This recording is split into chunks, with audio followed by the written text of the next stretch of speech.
Welcome to Dark Whispers Stories, a place of silence where mysterious stories blend with the sounds of nature. Outside, the rain is falling steadily, each drop gently tapping on the eaves like the gentle melodies of the night. Lie down comfortably, let the sound of the rain wash away all your worries, and let yourself fall into peace. Close your eyes, breathe deeply, and feel each breath you take blend with the rhythm of the falling rain. Tonight, I will tell you a story slowly, gently, like the whisper of the wind through the window, like the dripping water outside, taking you into a deep dream. Let your mind get lost in this rain, let each word take you away from reality. Shall we begin? The rain is still falling, and we will go into the story now. ****. Story 1. Room at the end of the hallway. Have you ever walked into an old, dark room and on the first night heard strange footsteps echoing, as if someone was lurking behind the door?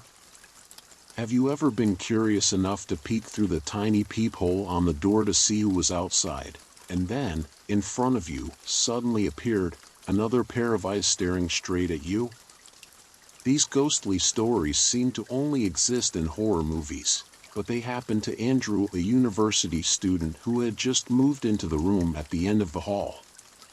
No one expected that this new place was not simply a place to avoid the rain and sun, but also contained a horrifying secret about a female student who had mysteriously disappeared, seemingly still wandering around looking for her former roommate. Get ready to enter the dark corridor, listen to Andrew's chilling story, and discover what happens when darkness falls on the last room of the row. I'm Nathaniel, or everyone calls me Nate, and today, I will tell you the terrifying story of my best friend, Andrew, about the time he decided to move into the last room of the dark corridor in the remote dormitory of the university. It all started when Andrew had just been accepted to a prestigious university in an ancient city. Because the cost of living here was not cheap, he tried to search everywhere to find a place to stay that was affordable. And then, thanks to the introduction of an acquaintance, Andrew decided to rent a room located less than 10 minutes walk from the back gate of the school. This room belonged to an old dormitory. The walls were peeling, the hallway was long and narrow, and especially the electric lights were flickering as if they were about to go out. Not to mention, the room was located at the end of the hallway, where it seemed that not many people passed by. When he came to see the room, Andrew also realized that the atmosphere here was somewhat gloomy, with few people and little noise. The few people he met just silently nodded and hurried away, as if they didn't want to stop and talk at all. However, because the rent was so cheap compared to the general level, Andrew had no other choice. He reassured himself, "Oh, maybe I can find some quiet time to study. No one will bother me." However, he didn't expect that very quietness to contain things beyond his imagination. The first night, Andrew almost fell asleep in exhaustion. But around 3 o'clock in the morning, he was startled awake by the sound of someone walking right in the hallway. The footsteps weren't exactly heavy, nor were they exactly loud, but they had a creepy rhythm, slow, steady, clop, clop, clop, and then stopped right in front of his door. Then they started moving back toward the front of the hallway, then back toward the end, like someone was patrolling. Andrew tried to peek out, but the dim light couldn't reach the corner.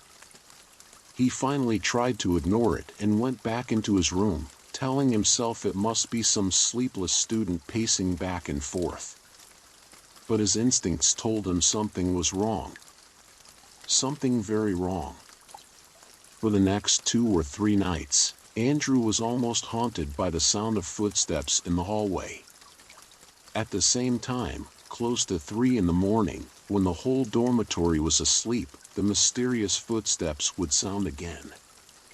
Sometimes, it would start earlier, lasting for an hour, sometimes just a few minutes before fading away.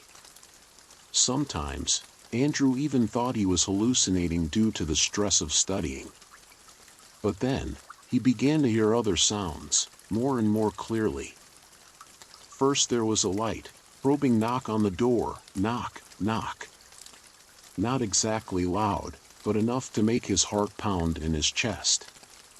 Every time he went out to check, there was no one outside. The hallway was still dark, the fluorescent lights flickering, sometimes flickering faintly like a candle before going out, making everything seem even more ghostly. On the fourth night, there was a mournful sigh mixed in with the footsteps. This murmuring sound sent a chill down Andrew's spine. He felt as if someone, or something, was sighing right next to the wall, as if it were filled with resentment and pain. Sometimes, he even heard a long, dragging sound on the tiled floor, like the sound of a shirt flapping across the floor. All of it blended into a creepy sound field, repeating itself all night long. Andrew began to worry so much that he couldn't sleep. He had the idea of asking the people living in the same apartment building. However, strangely, almost everyone avoided talking about this apartment building at the end of the corridor. When asked, some people just shook their heads, looked suspiciously, and then left immediately. Some told him to quickly move somewhere else, citing the excuse that it was cramped, damp, and unhealthy there. But no one mentioned anything spiritual. Everything changed when he met Natalie, a fourth-year sociology student, who happened to be in and out of the common laundry area just as Andrew was trying to prolong the conversation with someone. Natalie looked quite individualistic, with short hair, glasses, and a strong appearance, but her eyes were sad. She quietly asked, "You're in the room at the end of the hallway, right?" When Andrew nodded, she sighed softly, "If you want to know what really happened there, maybe you should hear some rumors about Diana." Hearing the name Diana, Andrew's heart beat faster. Could it be that the secret of this room originated from a person named Diana? That evening, Andrew and Natalie met at a small cafe right near the school gate. Here, in a cozy space and soft yellow lights, Natalie began to tell the rumors surrounding the name Diana, a freshman who used to live in the very room at the end of the hallway that Andrew was currently in. According to Natalie, Diana was an introverted, quiet girl but extremely hardworking. People rumored that she used to live with a roommate named Stella. At first, they were quite close, often going to school together, eating together, and occasionally going out on weekends. However, gradually, Stella began to show signs of instability, often crying, moaning, complaining about scary things happening in the room.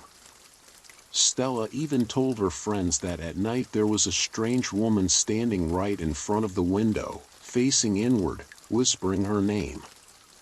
Everyone thought Stella was stressed or paranoid. As for Diana, she did not reveal much about her private life, just silently observing. Then one day, Stella disappeared. She did not leave any letters or any traces. The school reported to the police, friends searched frantically, but still no one knew where Stella was. During the investigation, the police went to the rented room where the two girls used to live. They were surprised to see Diana sitting alone in the dark, staring out the window. When asked, Diana just shook her head, saying, "I don't know where Stella went." However, neighbors in the same apartment building said that 2 weeks before her disappearance, Stella ran out of her room in the middle of the night, her face pale, screaming that she's trying to kill me. No one knows who she refers to here. One hypothesis is that Stella is talking about Diana. Some people also say that Stella saw some ghost. After Stella went missing, Diana moved out. Since then, the room at the end of the hallway was almost abandoned for a long time. There are rumors that Diana also disappeared without a trace. But Natalie confirmed that in fact, Diana stayed in this city for a few more months, rented another place, and then suddenly dropped out of school. To this day, no one has heard any more news about her. However, that's not the most creepy part. Natalie said that people living near that room later heard strange sounds, like crying, knocking on the door, and footsteps every night. Some people claim to have looked through the peephole in the middle of the night, only to suddenly see a pair of strange eyes staring at them from the other side. These stories spread, and the reputation of the haunted room grew. Gradually, fewer and fewer people dared to risk renting it, until Andrew appeared.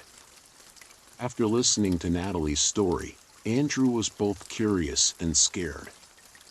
He began to piece together what he had experienced the past few nights: footsteps, knocking on the door, long sighs. Could it be the ghost of Diana, or Stella, or someone else still lurking in this hallway? The next day, Andrew contacted the manager of the boarding house, a middle-aged man named Mr. Coleman. He seemed serious and quiet. When Andrew asked about Diana and Stella, Mr. Coleman avoided the question. He just said that he didn't know clearly, because he had only been managing this area for nearly 2 years, while the disappearance had happened 4 years ago. But clearly his face changed slightly when he heard the name Diana. Despite being pretended like that, Andrew still did not give up. He went to the school library, looking for old articles related to the mysterious disappearance of a female student named Stella or Diana. And sure enough, he found a few short news articles, mostly revolving around a female student from University X disappeared without reason. In the article, the police said they suspected that Stella might have run away with her lover, or gone abroad without reporting it. There was no evidence that Stella had been attacked or kidnapped. However, some of Stella's friends said that she had shown signs of panic in the weeks before her disappearance, often haunted by knocking on the door and a female figure in the middle of the night. Notably, none of the articles mentioned Diana. It seemed that her presence in this incident had been forgotten or intentionally erased. This ambiguity further stimulated Andrew's curiosity. He wanted to know what the truth was. Was Diana related to Stella's disappearance? Or was Diana herself a victim of some supernatural force? Returning to his rented room that night, Andrew felt fear begin to gnaw at his soul. Looking at the dark hallway, he shivered, imagining a long-haired woman lurking somewhere, waiting to appear when he was off guard. But at the same time, he felt strangely excited, like standing in front of a giant secret door. As long as he was patient, he would unlock the truth behind it. That night, Andrew decided to stay up late, studying while keeping an eye out for mysterious sounds. Around 2 in the morning, he began to hear the sound of knocking, echoing from the end of the hallway. He turned off the lights in his room, sat still, his heart pounding. He hoped that by staying quiet and hiding, he would have a chance to witness something. Steady footsteps gradually approached the door. Andrew clenched his fists, tiptoed closer to the door. Through the dim light coming from the crack in the door, he noticed a dark shadow passing by. His heart seemed to stop. Not stopping there, a light knock sounded. Then silence. Andrew pressed his ear to the door, listening. At this moment, the knocking sounded again, a little louder: knock, knock, knock. Unable to contain his curiosity, Andrew slowly pressed his eyes to the peephole. And then, what he saw terrified him so much that he almost fell backwards. From outside, a pair of eyes were staring at him through that peephole. It was a pair of jet-black eyes, shining with a strange, malicious look as if they wanted to bore through the door.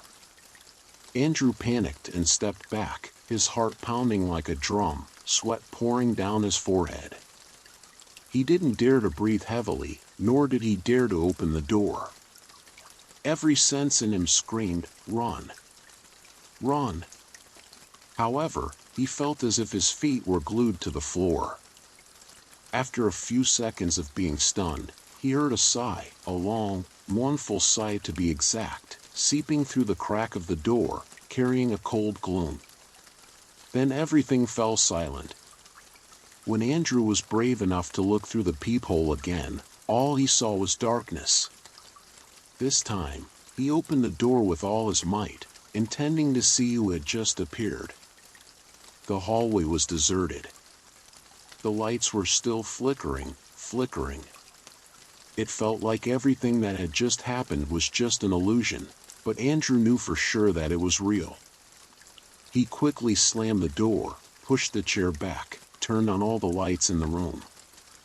He huddled in the corner of the bed, unable to sleep until dawn. The next morning, Andrew called Nate, that was me, his best friend, and told him everything. I listened, both shivering and bewildered. I knew Andrew was not the type to be paranoid. What he said must be true.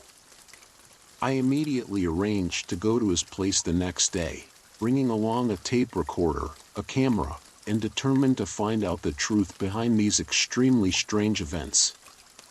When I arrived, Andrew looked haggard, as if he hadn't slept in a week. His eyes were dark, his face haggard. There wasn't much in his room, a bed, a desk, an old wardrobe, and a few odds and ends. Even with the lights on, I could feel the cold air emanating from the four yellow walls, as if they were harboring some terrible secret. I sat down on the bed and listened to Andrew tell me the details of what had happened. Then we invited Natalie over to talk. When I saw Natalie again, I felt she was the only person in the building who was eager to help. She confirmed that Andrew's story matched what she had heard from many others. And she had an idea. If you want to prove that there's something really wrong here, why not install a night vision camera, or put a microphone in the hallway, and see what you can pick up? We discussed it animatedly. Finally, we agreed that tonight, we would place an infrared camera at the end of the hallway, pointed in the direction of Andrew's room. At the same time, a mini recorder would be taped to the inside of the door, to record any sounds in the middle of the night. I also brought my phone with night mode, ready in case anything happened. When it came to staying up all night to keep watch, both Andrew and I were half excited, half scared. Natalie seemed much tougher. She decided to stay with us until late at night and then go to her room right next door. She said that if anything happened, just scream and she would come running over. To prepare, we bought coffee, cakes, and some snacks. After all, we needed some sugar and caffeine to stay awake. When night fell, the hallway became quiet again. At this time, everyone stayed in their rooms. No one wanted to go out and hang out in such a creepy place.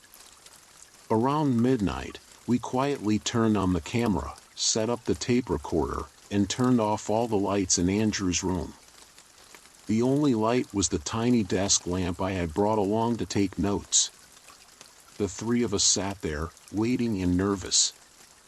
My heart was pounding like a drum. What would happen tonight? Would we be scared out of our wits? Time passed slowly, the clock's hands ticking against our tense nerves. It was almost 2 in the morning, and the hallway was still eerily quiet. Occasionally, there was a whistling wind or a meowing cat from somewhere outside, enough to add to the eerie atmosphere. Exactly at 2:15, my heart jumped when I heard a light click on the door. Andrew glanced at me, then raised his hand to signal silence. The three of us held our breaths. There was another click, as if someone was lightly touching the doorknob. Then, the door shook slightly, very slightly, but enough for us to see the handle move. I took out my phone to film. In the dim light, The doorknob moved up and down, as if someone was trying to turn it but not hard enough, or was hesitant to open it. Suddenly, the door stopped shaking. For a few seconds, everything fell into tense silence.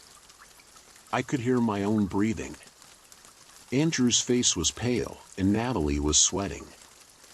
Then, suddenly, a knock sounded, clear and strong this time. Knock. Knock. Knock. Andrew rushed to look through the peephole. He hesitated for a few seconds, then turned back and whispered, "Nothing. Empty." I leaned forward to check, only to see a dim hallway, dim lights, no one in sight. However, when I was about to look away from the peephole, I suddenly saw something flash by very quickly, like a black shadow flashing across the lens. I was so scared that my spine went cold. I backed away and bumped into Andrew. The three of us decided to leave the door closed and not go out. We sat quietly, waiting for any further movement. But after about half an hour, the hallway was quiet again. Our hearts gradually slowed down. Still, no one dared to give up hope that the infrared camera outside might have recorded something. By 3 in the morning, everything was still eerily quiet. We were exhausted from the tension, our eyes were half closed. Natalie returned to her room, promising to meet the next morning to check the footage. Andrew and I also had to take a nap, he on the bed, I on the floor, the lights still on, the door securely locked. Another terrifying night passed in anxiety. The next morning, we gathered in Andrew's room, took out the memory card from the infrared camera and the mini recorder to check. Everyone's heart was beating fast with excitement. We opened the video to watch. At first, the frame was just an empty hallway, nothing special. The time was displayed at 2:15. The camera recorded the scene of Andrew's doorknob shaking slightly, just like what we had witnessed with our own eyes. However, there was still no one around. Then, around 2:16, right before the moment I heard the knock on the door, a black shadow suddenly appeared across the screen. The shadow only appeared for less than a second, flashed by, and then disappeared towards the end of the hallway. We rewinded and rewinded, looked closely, but we could only see a blurry strip, unclear if it was a person or an object. It felt like a black curtain was floating. What about the recording? We traveled to the corresponding time, and indeed we heard the sound of the door clicking, then the sound of knocking, knock, knock. What was even more horrifying was that after that, there was a very small whisper. The words were indistinct, just vaguely like, "Please, give back." The voice sounded high-pitched, distorted by the poor signal, and it gave me goosebumps. So we had pretty clear evidence that there was an unexplained phenomenon happening in this last hallway. I was starting to believe that this was a spiritual problem. As for Andrew, he watched the video with a pale face, now just wanting to find a way to leave this room as quickly as possible.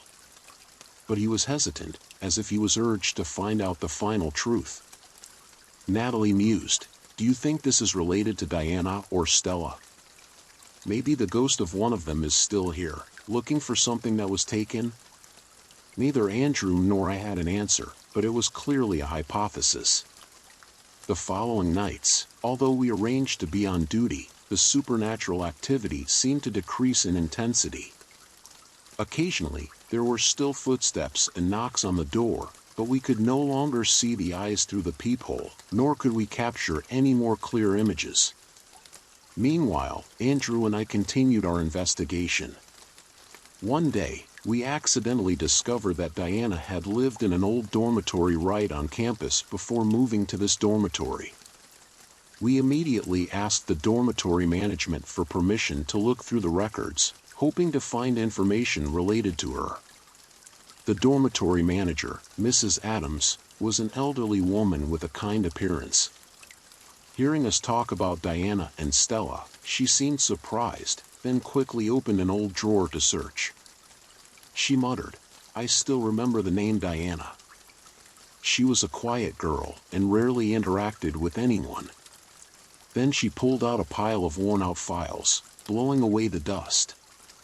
Inside, we saw basic information about Diana: full name, date of birth, major, and especially the note, moved out of dormitory October XX due to personal reasons. However, when we turned to the last page, there was a piece of paper stuck inside. On the paper was a short, scribbled handwritten note: "I can't stay here anymore. Every night, I hear her calling. I know she's dead, but why are you still looking for me?" In the corner of the paper was the signature D, which looked quite similar to Diana's signature compared to the file.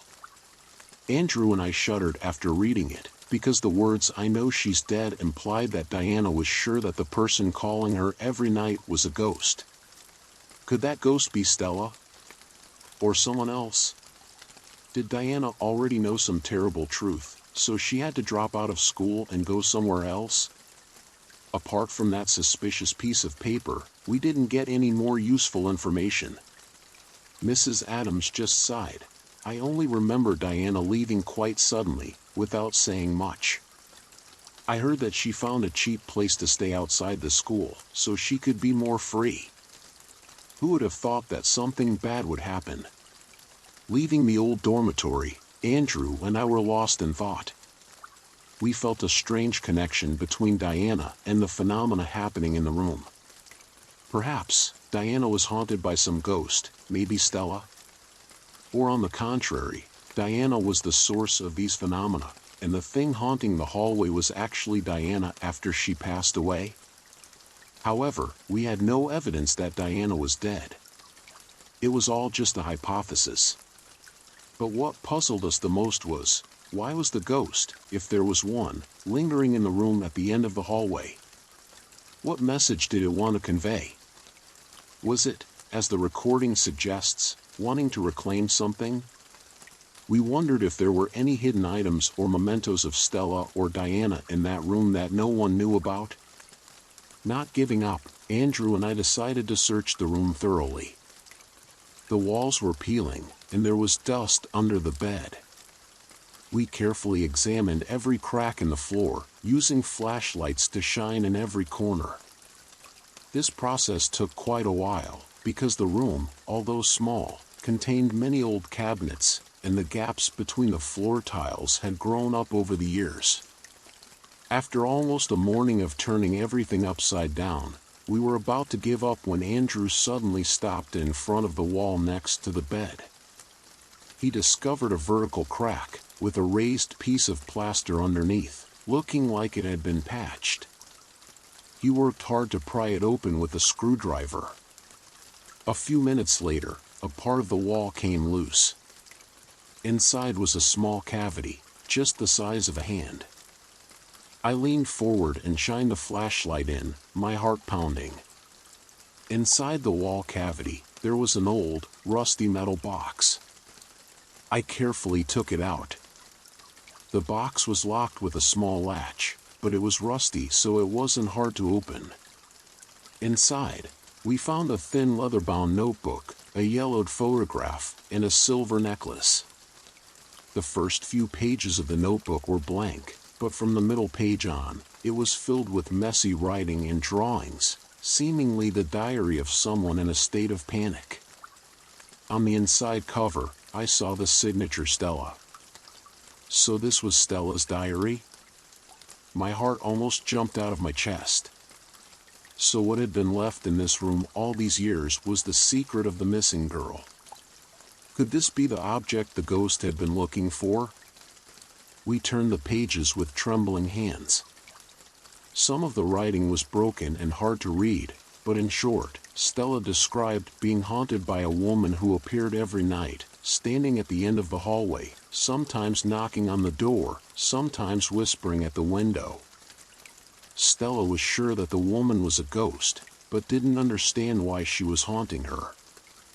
She also mentioned Diana's name many times, saying that Diana always appeared indifferent, as if she knew what was happening but didn't want to interfere. Even more frightening, in the last few pages, Stella's handwriting became wild. She got into the room. She called my name. Diana stood there watching, doing nothing. I had to hide. I knew I was going to die. The diary ended abruptly, without a final page. As for the photo, it was a photo of two girls, clearly Stella and Diana, in front of the university gate, their faces still radiant. The silver necklace in the box, when compared to the photo, was exactly the same as the one Stella was wearing. For some unknown reason, Stella hid this necklace and the diary in the wall niche. Andrew and I were shocked, not expecting to find such an important clue. Could it be that the ghost wandering in the hallway was Stella, still looking for the diary and this souvenir necklace? Or is that ghost the woman who haunted Stella in the past?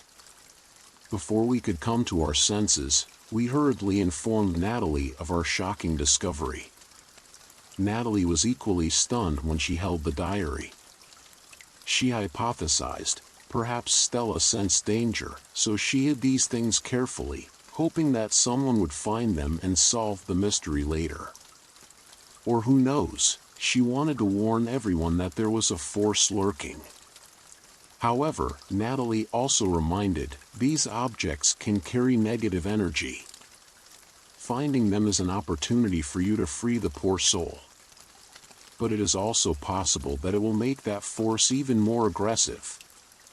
Hearing this, Andrew broke out in a cold sweat. He just wanted to get everything out of the room. I had to reassure him, telling him that we were getting very close to the truth. Don't give up yet. We decided to carefully put the diary and the bracelet in a cloth bag, temporarily placing it in Andrew's room. Natalie suggested inviting a psychic or a paranormal expert to come and take a look. After all, it was beyond the capabilities of ordinary people like us. But since we had no connection, we had to put that idea aside for now. For now, we wanted to see if the diary's presence would change the frequency of the paranormal phenomena. In other words, would someone out there come looking for us because we had dug up this old thing? That night, Andrew admitted that he was too scared to be alone. So Natalie and I agreed to stay in the room until dawn. We locked the door, turned off the lights, waited as usual, ready to film and record. Everyone held their breath in the darkness, each lost in their own thoughts. We all had a hunch that tonight could be a decisive night. Around 2 in the morning, the hallway began to echo with regular footsteps, clack, clack, clack. We were all tense again. I held the camera, Andrew pressed his eyes to the peephole, and Natalie sat beside him holding the recorder. The footsteps grew louder, then, suddenly stopped in front of the door. A deadly silence passed. Then instead of a knock, we heard a screeching sound, like fingernails scratching the door. It was soft, but it was creepy. Squeak, clack. I raised the camera toward the door, my heart pounding. Suddenly, Andrew whispered in panic, I see a face. He kept his eyes pressed to the peephole, his voice faltering. A woman's face, long hair, she's looking at me. He backed away, looking like he was about to faint.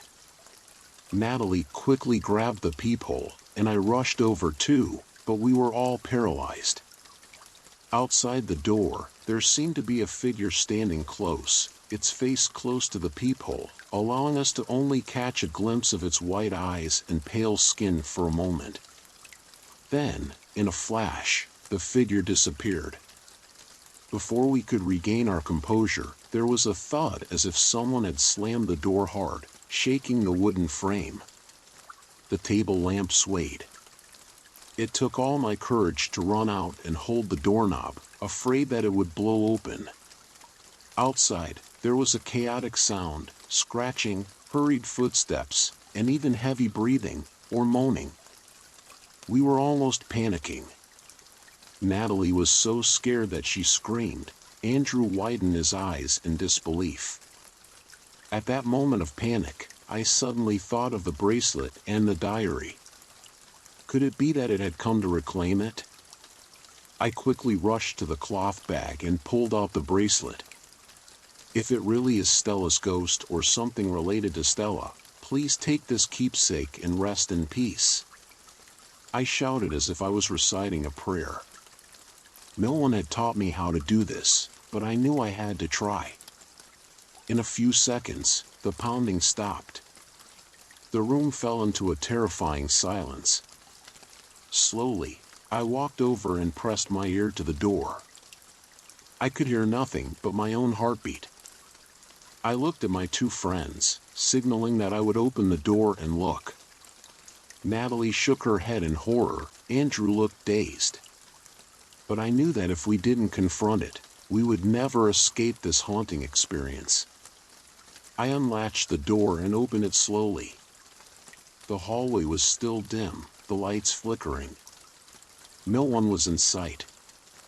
Only the cold wind blew through, making me shiver. The tiled floor was bare, without any trace. I called out softly, "Is anyone there?" It was completely useless. It seemed like everything that had just happened was just a nightmare. However, none of us doubted its reality. All three of us were still panting, sweating profusely. After that terrifying night, we were exhausted and slept until noon the next day. I woke up first and went to buy some food for everyone. When he returned, Andrew said he had just had a strange dream. In the dream, he saw himself standing in the middle of a long, dark corridor, with only a small light in the distance. He heard a faint voice calling out, "Help me." He ran and ran, but could not reach the person calling. He vaguely recognized that the voice belonged to a young girl. Then suddenly, from behind, a cold hand grabbed his shoulder and pulled him back. He turned his head and saw a pale woman's face, deep black eyes, and disheveled hair. She laughed horribly, leaned close to his face, and whispered, "No one escapes," he screamed, waking up. Andrew recounted in shock, both scared and feeling that the dream was a warning. It seems that this is not just a story about Stella and Diana. "There's something more terrible in this hallway," he said, his voice trembling. Natalie and I were in complete agreement that this room, or more specifically, the area at the end of this hallway, was probably connected to an evil entity. That entity had possessed Stella, perhaps Diana, and now us. The mysterious events, the footsteps, the knocking, the woman's shadow, everything seemed to revolve around it. Perhaps Stella had been harmed by this force, and the diary was her last attempt to warn whoever was next. Should we leave immediately? That was the question Andrew asked. He was scared, wanting to check out. But Natalie said, "If we leave, the ghost might continue. Someone else will move in, and they will be victims." That was my concern too. We had stumbled upon this secret. Now or ever, perhaps we should find a way to completely remove it. We were determined to complete one last step, perform a simple requiem, in the hope of releasing Stella's spirit, if she was indeed wandering, or exorcising the evil entity. To prepare, Natalie suggested we buy some white flowers, candles, salt, and holy water. She said we could find them at a nearby church. We would place these in the hallway, right in front of the door, and then say a few prayers. Of course, there was no guarantee that this ritual would work. We were relying on what we could find in books and on some websites. But at least it was better than sitting idly by. During the preparation, we also read aloud some pages from Stella's diary, as if to remind her of her story, hoping that her spirit would hear. That evening, Andrew, Natalie, and I went out into the hallway, arranged a circle of white flowers, and placed candles around it. There were very few people around, almost none, so we were not seen or stopped by anyone. The hallway lights were also off, leaving only the yellow light of the flickering candles, illuminating the three of us. The scene was exactly like a magic session in the middle of the night. We placed Stella's diary and bracelet in the middle of the candles. Then Natalie said solemnly, "If Stella is lost, let her find peace. If there are others clinging to this place, let the innocents go." I also mumbled a few prayers, while Andrew held tightly to the small cross he had bought from the church. About 10 minutes passed, and nothing happened. I began to feel a little embarrassed, afraid that these things were useless. But suddenly, a cold wind blew through the hallway, blowing the candles to sway. A strong musty smell arose. The hairs on the back of my neck stood up. It was as if someone had just walked closer, blowing cold air on the back of our necks. In the flickering candlelight, the darkness seemed to shrink, as if a giant mouth was opening to swallow us. I swallowed, glanced at Andrew and Natalie. Both of them were equally nervous. But neither of them backed down. Suddenly, a whispering voice rang out, very close, "Please, give back." The sound seemed to come from all directions, ghostly and cold. Andrew was startled, and quickly said, "We didn't take anything. Here, Stella's bracelet, this diary, we're putting it back." His voice was trembling, but filled with determination. I also raised my voice, "If Stella is here, rest assured. We will help you find justice, tell your story, so that no one else will have to suffer the same tragedy." Natalie also continued, her voice tearful, "Please let everything end here. Don't hurt anyone else." There was no response. But I felt the atmosphere around me become a little lighter, like a gloomy wave had just receded. The wind stopped. The candle crackled. The hallway returned to silence. We looked at each other, not sure if we had imagined it or if things had really changed. Either way, we decided to leave the diary and the bracelet there all night, without touching anything else. The next morning, when we returned, we found everything was the same. Andrew picked up the diary and put it in his pocket, as evidence of the story. He decided to take it to a lecturer specializing in folklore at the school, hoping that he could help investigate, maybe even publish this story to warn other students. As for the silver bracelet, Andrew buried it under a small tree near the exit behind the dormitory, as a way to bury the deceased's relic. From that day on, the strange phenomena at the end of the hallway decreased significantly. Andrew still heard footsteps, but there were no more creepy knocks on the door or appearances of the woman's shadow. Natalie also confirmed that she no longer had nightmares or heard anyone moaning at night. Everything seemed to gradually return to normal. A week later, Andrew officially moved out of that dormitory to a more spacious and brighter one. He didn't want to live with the haunting past. However, before leaving, he met Natalie and me, and we walked around the old building, looking back at the dark hallways that had once made us shiver. Perhaps the mystery was still there, because no one knew for sure whether the evil entity had really disappeared or not. But at least, we had tried everything in our power to help Stella's soul, if it was Stella, find some peace. Andrew planned to find a way to publish Stella's diary on a forum, hoping that there might be more witnesses or people who knew Stella, Diana, to come forward and shed light on the story. He also admitted that, although he was scared, he really wanted to know Diana's fate. Was she still alive? Did she know what tragedy Stella had encountered? But perhaps that will forever remain a mystery, unless Diana suddenly appears. Personally, after this experience, I have realized a valuable lesson. there are things that exist between the underworld and the living world. We do not necessarily need to understand everything, but need to respect and not offend. Perhaps Stella is just a poor victim, and Diana either became another victim, or had a deeper role. We cannot verify.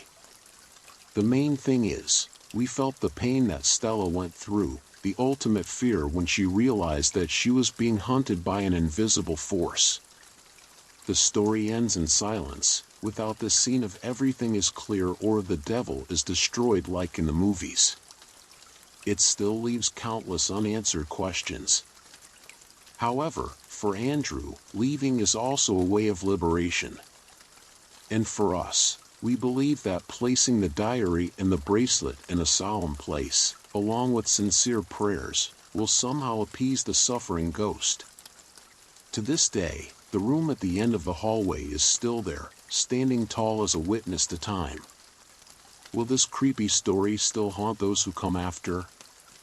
Or has everything been solved since we performed the requiem and buried Stella's silver bracelet? I'm not sure.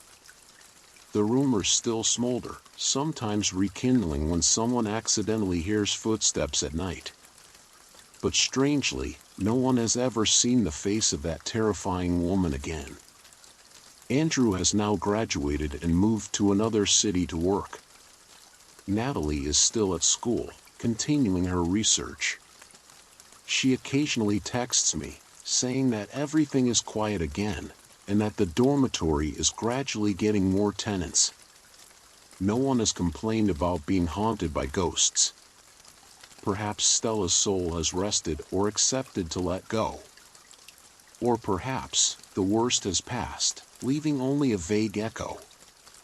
As for me, Nate, the narrator of this story, I still keep the video, audio files, and the creepy images we collected. Occasionally, I open them, shuddering at the memory of the sleepless nights, the chilling footsteps, and the moment the door shook violently. It was an experience I will never forget, because it reminded me that there are many things in this world that are beyond human understanding. Sometimes, curiosity can lead us to dark places, but it is also through curiosity that we have the opportunity to understand and sympathize with lonely lost souls. Here, I would like to close the story of the room at the end of the hall and the mystery of Stella and Diana. Do you have the courage to enter that room once? And if at night, you hear a knock on the door, do you dare to look through the peephole? Remember, sometimes, there is another pair of eyes waiting, and that can be a reminder, not every door should be open. Story 2. The Girl by the Window. Have you ever driven alone on a deserted road, in the middle of the night? No car horns, no street lights, just darkness and a vague feeling that you are not completely alone. This is the story of a young man who encountered a mysterious girl on the side of the road. What he witnessed not only haunted him forever, but also served as a reminder that, sometimes, not everyone we meet on the road belongs to this world. That night, the sky was pitch black, only the headlights of the car were the only source of light through the thick fog. James, a 27-year-old young man, just finished his night shift, decided to drive home via the shorter forest road instead of the main road. This road was deserted, with few people passing by, and stretched out with 2 rows of tall trees, seemingly leading straight into endless darkness. James turned on the radio to dispel the feeling of silence. An old song was playing, but it did not ease his tension. The wind whistled through the cracks in the window, carrying a strange sound like a whisper. He reassured himself, it must be just the wind and my imagination. But when he turned a corner, he suddenly saw a figure. A girl stood on the side of the road, in a long white dress, her hair loose, and her eyes quietly looking towards the forest. She did not signal to ask for a ride, just stood there, as if waiting for someone. James's heart sank. What is she doing here alone at this hour? Maybe she's lost or her car broke down, he thought. Although he hesitated, his compassion made him decide to stop the car. "Are you okay? Do you need any help?" James asked, rolling down the window. The girl did not answer, just turned back to look at him, her sad eyes filled with sorrow. After a moment, she gently nodded. James opened the car door, signaling for her to get in. The girl got into the car and sat down in the passenger seat, but didn't say anything. James felt a little strange, but didn't want to force it. He tried to strike up a conversation to break the silence. "Where do you want to go? Is your house near here?"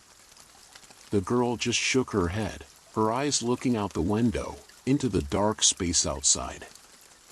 Her skin was pale under the car lights, but her face was very delicate, strangely beautiful. James started to feel creepy, but told himself, maybe she just went through something sad. I shouldn't be curious.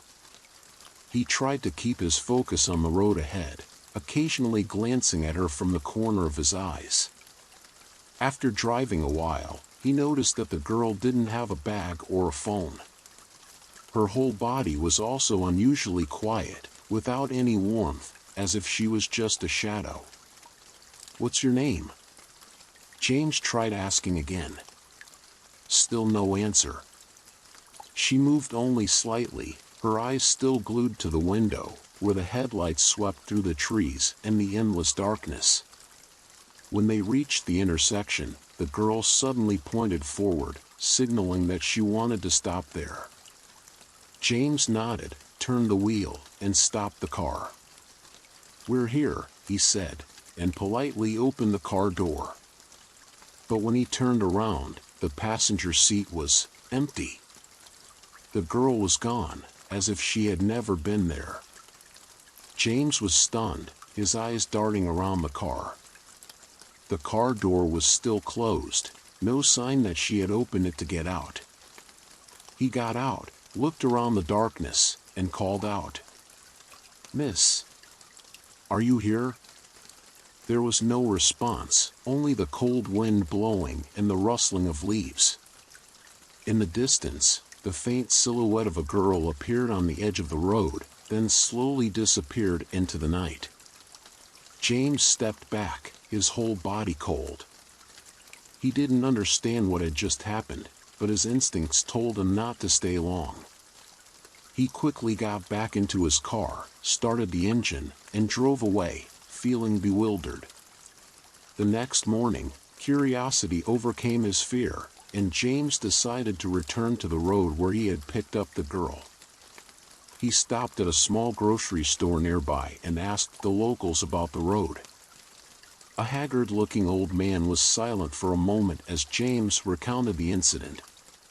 Then he slowly said, "You saw the girl by the window?" James was surprised. "The window? What do you mean?" The man sighed. "A few years ago, on that very road, there was a young girl named Lily. She had a car accident on her way home from a date. Her car went down a ravine, and she died on the spot. From then on, people said that sometimes at night, they saw her standing by the roadside, waiting for someone to take her home.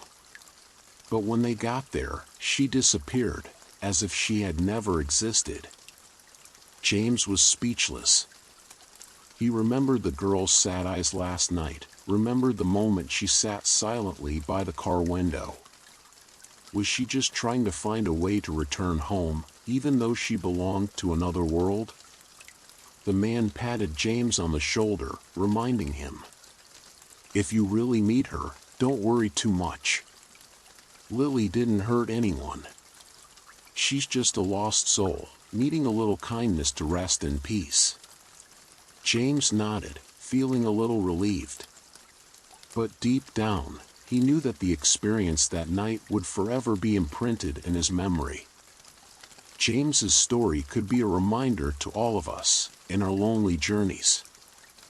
James' story can be a reminder to all of us, On those lonely journeys in the middle of the night, sometimes, the people you meet are not always of this world. If you enjoyed this story, don't forget to like, share, and subscribe to the channel to hear more mysterious, creepy, yet emotional stories like this one. And if you're driving tonight, be careful. Who knows, there might be eyes watching you from the side of the road. Story 3. The mysterious hand phenomenon in the forest. Have you ever walked into a forest so quiet that you could hear your own heartbeat? Have you ever felt like something was watching you in the dark, even though you couldn't see anyone?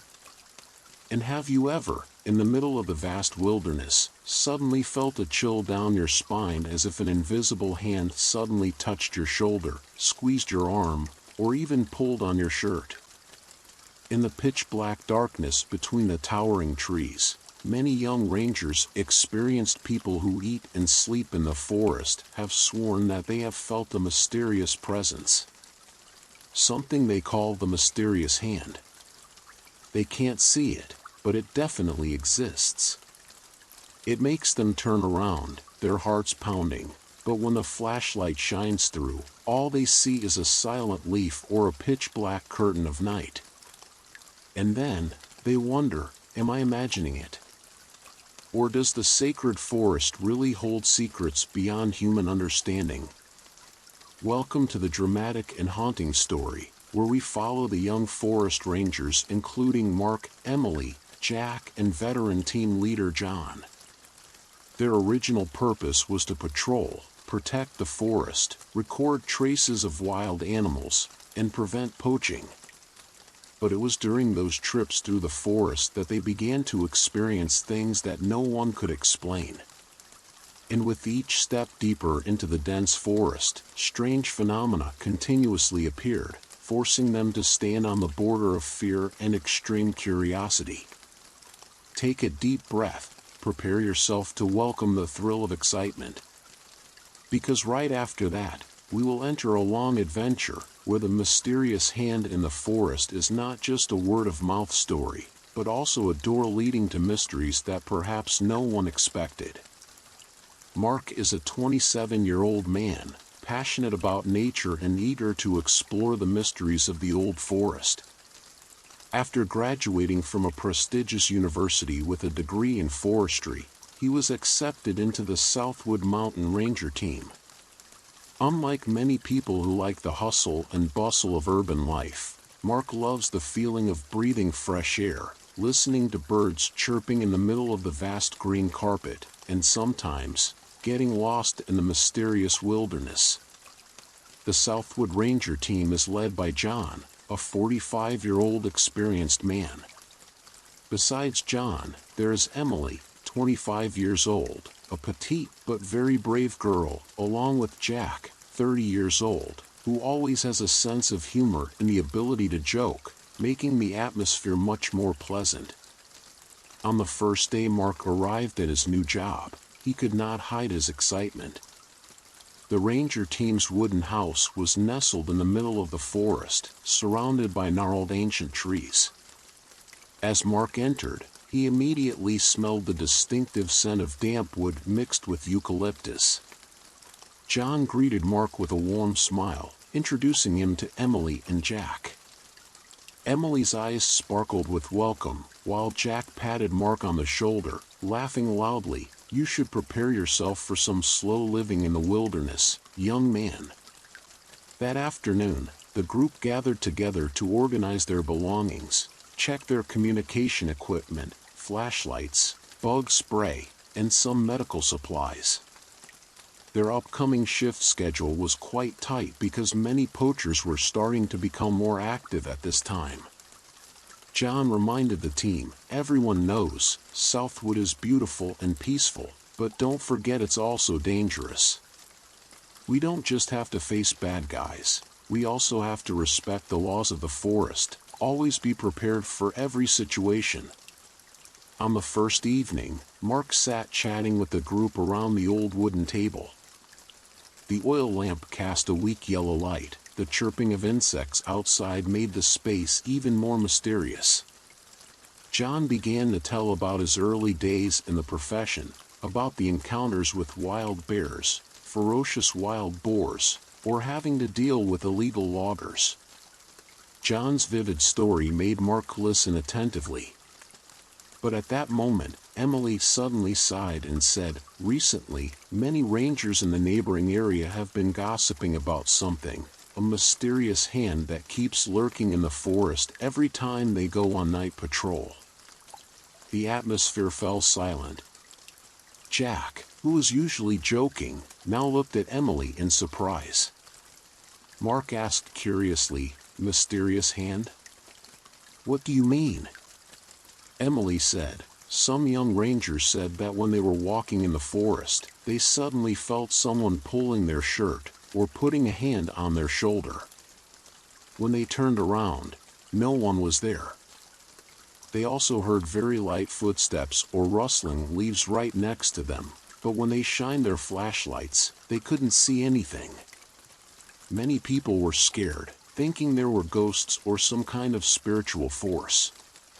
John waved his hand and smiled. "It sounds like a ghost story. These stories could just be due to work pressure or exaggerated imagination. When tired, the mind can easily hallucinate. However," he smiled, "we shouldn't be subjective. This forest has existed for a long time, and who knows, it might also hold some secrets that will surprise us." The dinner atmosphere ended with scattered stories, both mysterious and stimulating curiosity. Mark returned to his bedroom, feeling a little nervous. He thought with delight, "Will I also have the opportunity to encounter that mystery? I hope it's just a rumor. I don't mind, but I don't want to be scared to death in the middle of the night." The first night passed quite peacefully. Mark slept soundly. Outside, the wind rustled like a whisper in the green forest. Little did he know that all this peace was just the surface. The truth about the mysterious hand was about to be revealed, haunting every member of the Southwood Ranger team, and dragging them into a series of unexpected, creepy events. The next morning, the group was ordered to set out on a patrol according to a new schedule. The main task, to check the area north of Southwood Forest, where many people reported signs of poaching. In addition, they also had to check some camera traps scattered throughout the forest. The luggage for the trip included a backpack full of drinking water, snacks, a jungle knife, a flashlight, and a radio.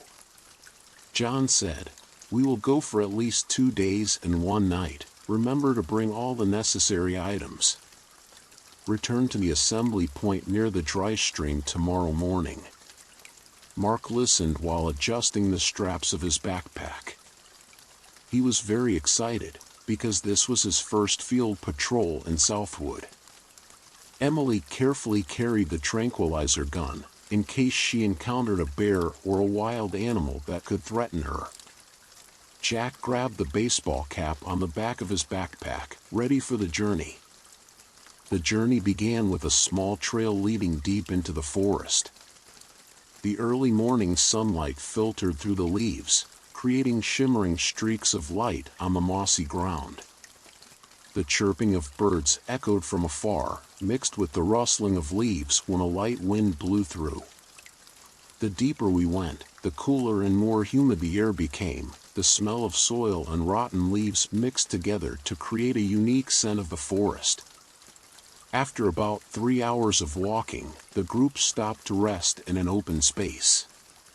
John opened the paper map and checked the GPS location. He nodded, "Okay, we're going in the right direction. About 1 kilometer ahead, there will be camera trap point number 1. They continued on their way. When they arrived, Mark saw for the first time how to check the data from the camera trap. John inserted the memory card into the reader, then reviewed the images with the group.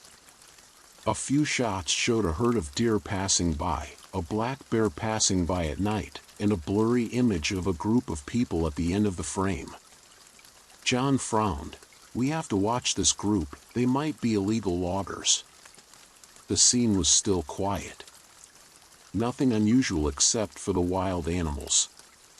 However, Mark began to feel a strange atmosphere that he couldn't explain. It was as if someone was watching their every move. Occasionally, Mark turned his head to look. Of course, there was no one. He said to himself, "Maybe because I just arrived, I am a bit sensitive." In the late afternoon, they found a relatively flat area, near a small stream. They decided to stop and camp for the night. The sky gradually turned orange, darkness gradually spread through the foliage, the temperature dropped quite quickly. John instructed Mark on how to set up the tent, collect dry wood to make a fire. Emily took care of cooking a simple dinner, instant noodles, Chinese sausage, some wild vegetables picked around the stream. In the flickering firelight, the group talked openly. Jack told about the time he almost got bitten by a snake, making the whole group laugh out loud when he described his pale face at that time. But then, in the middle of the lively story, Mark suddenly felt a cold air behind his back. He shivered slightly, turned around quickly. It was still just thick darkness. However, the tree branches there seemed to shake slightly, or was it just the wind? Late at night, everyone turned off the fire and crawled into the tent. Mark slept in the same tent with Jack, while Emily and John slept in the tent next to him. The later it got, the quieter the forest became. The only thing Mark could hear was Jack's steady breathing. Exhausted from a day of walking, Mark fell asleep without realizing it. Around midnight, Mark was suddenly awakened by a very strange feeling, exactly like the feeling of someone touching his shoulder. He opened his eyes with a start, sat up, sweat pouring out despite the cold weather. Reaching for the flashlight, he shined it everywhere in the tent. Jack lay still, sleeping like the dead, not moving at all. So who touched him? Mark anxiously looked outside. Through the thin tent fabric, he could only see the darkness interwoven with the leaves. No insects, no dry branches breaking, everything was so quiet. He swallowed hard, trying to reassure himself, I must be dreaming, or some insect crawled on my shoulder. Even so, the feeling of a hand was still imprinted. It was as if someone had just stroked it lightly, enough to make his heart beat continuously. For the rest of the night, Mark had difficulty sleeping again. He tossed and turned, occasionally glancing toward the tent entrance. There was no movement. Finally, as the sky began to lighten, Mark fell asleep exhausted. The next morning, when the group woke up, Mark was still in a daze. Jack asked, "Are you okay? You look like you haven't slept." Mark nodded, pretending to be normal, not wanting to cause any panic. But when Emily looked at Mark, her eyes seemed to understand something. She whispered loud enough for both of them to hear, "Did you feel anything strange last night?" Mark was confused, and asked back, "Why do you ask?" Emily smiled tiredly, "It's just. I felt strange too. I had a feeling that someone was standing next to my tent in the middle of the night. But when I walked out, there was no one." Emily's words were like a bucket of cold water poured on Mark. They hadn't lied to each other. Could it be that the mysterious hand had started to get to know the newcomers?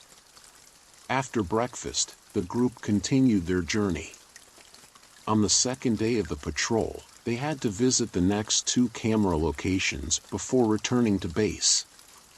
The path led through slippery hills, the trees were denser, and the air was also more humid. Despite their exhaustion, everyone moved forward together. On the way, Emily quietly told Mark that she couldn't sleep all night. She kept feeling like there was someone around the tent. She even heard rustling leaves, as if someone was hiding. Mark recounted how he felt a hand touching his shoulder. The two exchanged worried glances. Did John and Jack experience the same thing? Or were they the only ones visited by the mysterious thing? At noon, the group arrived at the second camera trap. As before, John and Jack checked the images, while Mark and Emily observed the surroundings. In the photos, they saw a few blurry streaks of monkeys, a lone leopard passing by in the middle of the night, but there was one frame that made everyone's hair stand on end. At 2 a.m., the camera captured a blurry figure of a man standing behind a large tree. His face was hidden. What was even more frightening was that the next moment, as if only a split second away, the man had disappeared completely. Jack smiled wryly. Maybe it's just a poacher or a forest dweller. The infrared trap camera takes slow photos, so the image might be blurry. Mark looked closely at the photo, trying to find any unusual traces. But he remembered the feeling from last night. Could it be the same person? They continued to the third camera location. Along the way, dark clouds gathered, signaling an impending jungle rain. Suddenly, John signaled for everyone to stop. He pointed to a depression on the ground, a human footprint. "It's very new," John said in a low voice. "It's only been a day or two. We might be following the footprints of a poacher." But then, one after another, footprints appeared, leading the group to a dim trail. The surrounding trees were dense, the thick layer of leaves covering the sky, making the light increasingly weak. A cold wind blew. Mark shivered slightly, perhaps partly from fatigue, partly from invisible fear. The rain began to pour down, the leaves rustling like the sound of nature's joyful applause. The group frantically searched for a temporary shelter, luckily finding a shallow cave near the edge of a dry stream. The rain fell heavily, water pouring down the leaves, creating a fierce jungle symphony. John told everyone to stop, wait for the rain to stop before continuing. In the damp cave, they sat hugging their knees, everyone shivering. Jack took the opportunity to eat dry food, making the group laugh, but the atmosphere was still heavy. Mark took the opportunity to observe the surroundings. The flashlight beam swept across the cave walls, small stone pillars, then suddenly stopped at one place. He saw intricate carvings. It seemed to be letters, or strange characters. "John, come look at this," Mark called. The group moved closer, using the flashlight to examine carefully. On the cliff, in addition to the moss stains, there were carved symbols that looked like hands, interlocking circles, and a series of incomprehensible squiggles. Emily touched the cliff, and she shivered involuntarily. "So strange, it looks very ancient." John nodded. "Maybe this is a trace of ancient indigenous people. There are some legends in the area about the sacred forest people, ancient tribes that lived before modern humans set foot here." The group could not decipher it right away. But the appearance of the hand-shaped carvings on the cliff at this moment reminded everyone of the mysterious hand. Mark swallowed, feeling uneasy. The rain stopped, and they continued. In order to return before dark, they had to shorten the route, not going to the third camera trap. On the way back, the forest became darker after the rain. The leaves were soaked, muddy, and every step had to be careful not to slip and fall. Late in the afternoon, about 2 kilometers from the ranger station, Jack suddenly jumped. He cried out, "Oh! Someone is pulling my shirt." Everyone turned around, their eyes filled with panic. The forest was deserted, only the sound of water dripping from the leaves could be heard. John immediately signaled to turn off the flashlight, listening for any movement. Everyone held their breath, only the sound of their hearts pounding. A few minutes passed, still nothing happened. Jack rubbed his neck. "I'm not crazy." It clearly felt like a finger was lightly digging into his collar. Mark recalled the feeling of last night. Emily looked at Jack with a sympathetic gaze. John bit his lip. "Don't panic. It could have been a branch or a thorn." But deep down, no one believed that explanation. The deeper they went into the forest, the more strange phenomena appeared. Each person began to feel the invisible fear surrounding them. Was this the beginning of a series of horrors that they could not avoid? When they returned to the ranger station, Mark breathed a sigh of relief. The small wooden house looked more cozy and safe than ever. The group took turns bathing, cleaning, and preparing dinner. Although everyone was tired, perhaps the turmoil in their minds did not allow them to leave early to sleep.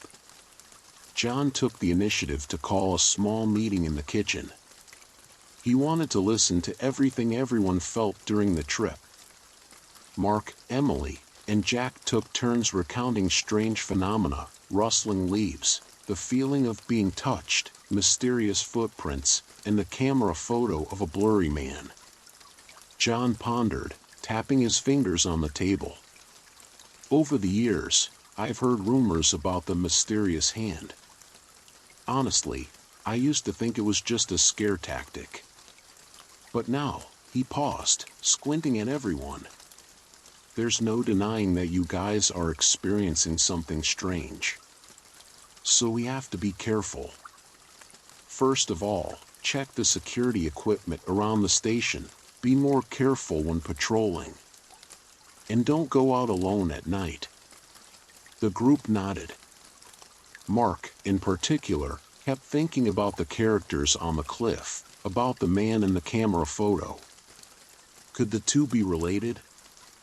That night, when the other members had fallen asleep, Mark sat at the table reading and opened his laptop, trying to look up information about hand symbols in indigenous cultures. The internet signal at the ranger station was quite weak. It took hours to load each page. But he was still patient. Around 1 a.m., he came across an old document that mentioned the customs of a nearby tribe. They believed that there was a spirit guardian in the forest who would watch over and deter anyone who trespassed on the sacred forest. The hand symbol was often carved to warn strangers. Mark shuddered as he read this. He remembered Jack's frightened eyes, and the feeling he had last night. Perhaps the mysterious hand was some kind of manifestation of the spirit guardian? The next morning, Mark shared his discovery with Emily. She was skeptical, but her expression was thoughtful. They decided to talk to John about it. But John seemed not ready to believe in the spiritual aspect. He said, "We should focus on preventing poaching first, and leave the spiritual aspect for later." Yet the rumor about the mysterious hand had spread throughout the nearby ranger teams. Some people sent messages to ask Mark, Emily, and Jack if they had encountered anything strange. Everyone was curious, but also scared. Most recently, a ranger in the western part of the forest said that he had been pulled by a hand until he fell down the slope, scratched all over. When he looked around, there was only the sound of cold wind. That evening, Emily went out to the porch and sat in deep thought.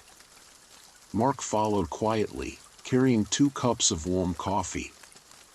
They sat side by side, listening to the sound of insects chirping in the dark. Emily said softly, "Do you think we have violated some taboo in the forest? Could the mysterious hand be a warning?" Mark did not answer right away. He looked up at the starry sky. "I don't know either. But if it is some kind of guardian, there must be a reason for its appearance." Maybe we should get to the root of the problem instead of just being afraid. The conversation was interrupted when Jack appeared with a flashlight, inviting the two to check the temporary animal pen behind the station. They were taking care of a deer injured by a trap. When they returned, the three of them happened to see John sitting at the office desk, wearing reading glasses, studying a pile of old papers. On the desk was an old map of the forest. He was writing something down. When Mark asked, John just smiled slightly. "I'm also looking up some documents. I seem to remember that there were reports of similar phenomena more than 10 years ago." Emily was delighted. "So do you have any clues?" Before John could answer, the lights in the station suddenly flickered, then went out. The power went out. The room was plunged into darkness. Jack turned on the flashlight. The yellow light swept across the tense faces. At the same time, the window made a very soft click, as if someone had pressed their hand on the wooden frame. Everyone was startled and turned around. Outside was only a dense darkness. A gust of wind blew, rustling the leaves. John jumped up and rushed to the door with Jack to check. Mark and Emily stood in the room, their hearts pounding. Mark shined his flashlight toward the window. There was nothing but dew on the glass. About 5 minutes later, John and Jack returned, shaking their heads. "No one, maybe the wind blew the branches against the window frame." Even as John said that, his face showed anxiety. The invisible pressure was increasing. The mysterious hand seemed to be challenging them, appearing silently but frightening enough to force everyone to be extremely alert. After the haunting night of blackouts, John decided to split up the group to investigate. He sent Jack and Emily to check the outer perimeter, the area adjacent to the main road, because there was information that a group of poachers were hiding there. Mark and John would go deeper into the forest, to find the cave with the ancient hand symbol, hoping to solve the mystery. Early in the morning, the four of them said goodbye to each other at the forest fork. Emily did not forget to carefully instruct Mark. He smiled, hiding his worry. "You two too." Mark and John followed the familiar trail, but this time they brought more equipment: rope, GPS, some measuring equipment, and a camera. The purpose was to record any phenomenon. John said, "We can't let the spirit get in the way. If something really exists, we should collect evidence." By noon, they were close to the cave area. The air was still damp and cold, the trees were dense, the sunlight was only a patch of light. As soon as they entered the cave, Mark felt a chill down his spine, just like yesterday. They shined the flashlight on the rock wall, looking for old symbols. It turned out that there were more than they thought. There were human figures, animal figures, and especially, hand symbols appearing in many places. Mark raised his camera, recording every detail of the carving. Suddenly, John noticed a narrow tunnel inside the cave, hidden by several large rocks. He signaled for Mark to shine the flashlight. It was a deep niche, enough for a person to crawl through. "Shall we try to go in?" Mark asked, his heart beating fast. "You stay behind me, be careful." John replied in a low voice. They squeezed through the crevices in the rocks, trying not to make a loud noise. The tunnel was dark, with a strong musty smell. Drops of water fell from the ceiling. Mark's heartbeat almost echoed in his head. After about 10 meters, they reached a small clearing. The flashlight swept around, and suddenly discovered a crude stone altar. On the altar, there were traces of worship, some burnt pieces of wood, and especially, a small stone statue of a person. Next to it was a carved hand symbol. John and Mark looked at each other in amazement. It seemed that this place had been used for some kind of ritual. Mark raised his camera to record. While paying attention, he suddenly felt a chill down his spine. Then, a light breeze blew by. Where did the wind come from in such a windless cave? Mark turned around and pointed the flashlight around.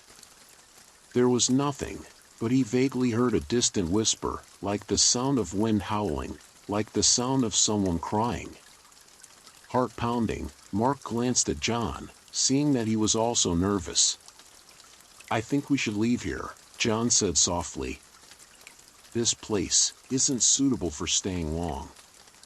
Mark nodded. He didn't want to stay another minute either. They retreated, trying to stay calm. When they reached the cave entrance, Mark let out a soft sigh as if he had relieved a burden.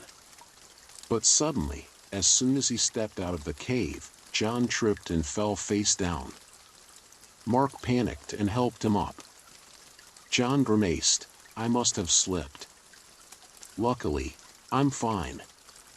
However, Mark felt very strange. He was sure he saw an invisible force pushing John from behind. Or was he imagining it? They decided to leave the cave area as soon as possible. On the way back, Mark told John about the feeling of cold wind and whispering.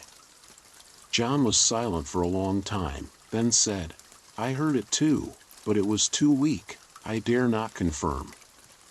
His eyes flashed with worry. Maybe this is not just a rumor. We need clearer evidence, or maybe we should be more careful. When they returned to the station, Jack and Emily still hadn't returned. Mark and John began to check the camera footage again. The cave scene was reproduced on the screen: the cliff, the stone altar, the human statue.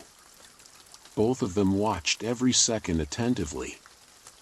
At one point, Mark was startled. Right at the edge of the frame, when John turned his back, there seemed to be a white shadow flashing, then disappearing very quickly.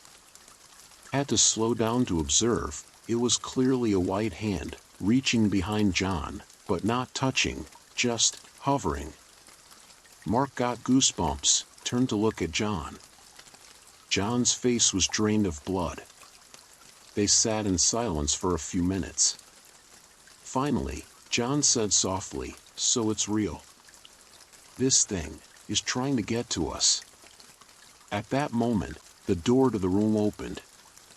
Jack and Emily rushed in, their faces panicked. "Something big is happening." Both of them gasped. Emily spoke up, "We found a torn animal carcass." The scene was horrible. It didn't look like a normal wild animal bite. And she hesitated, her eyes filled with fear. "We also saw bloody handprints on a nearby tree trunk." The room was dead silent. Everyone felt a wave of fear coming. The mysterious hand was no longer just a touch or a fleeting phenomenon. It was becoming more violent, or at least sending a chilling message: we must not venture too far into the forest. Under pressure, John called an emergency meeting.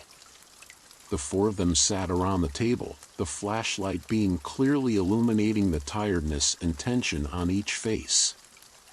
John said, "We have to decide how to act.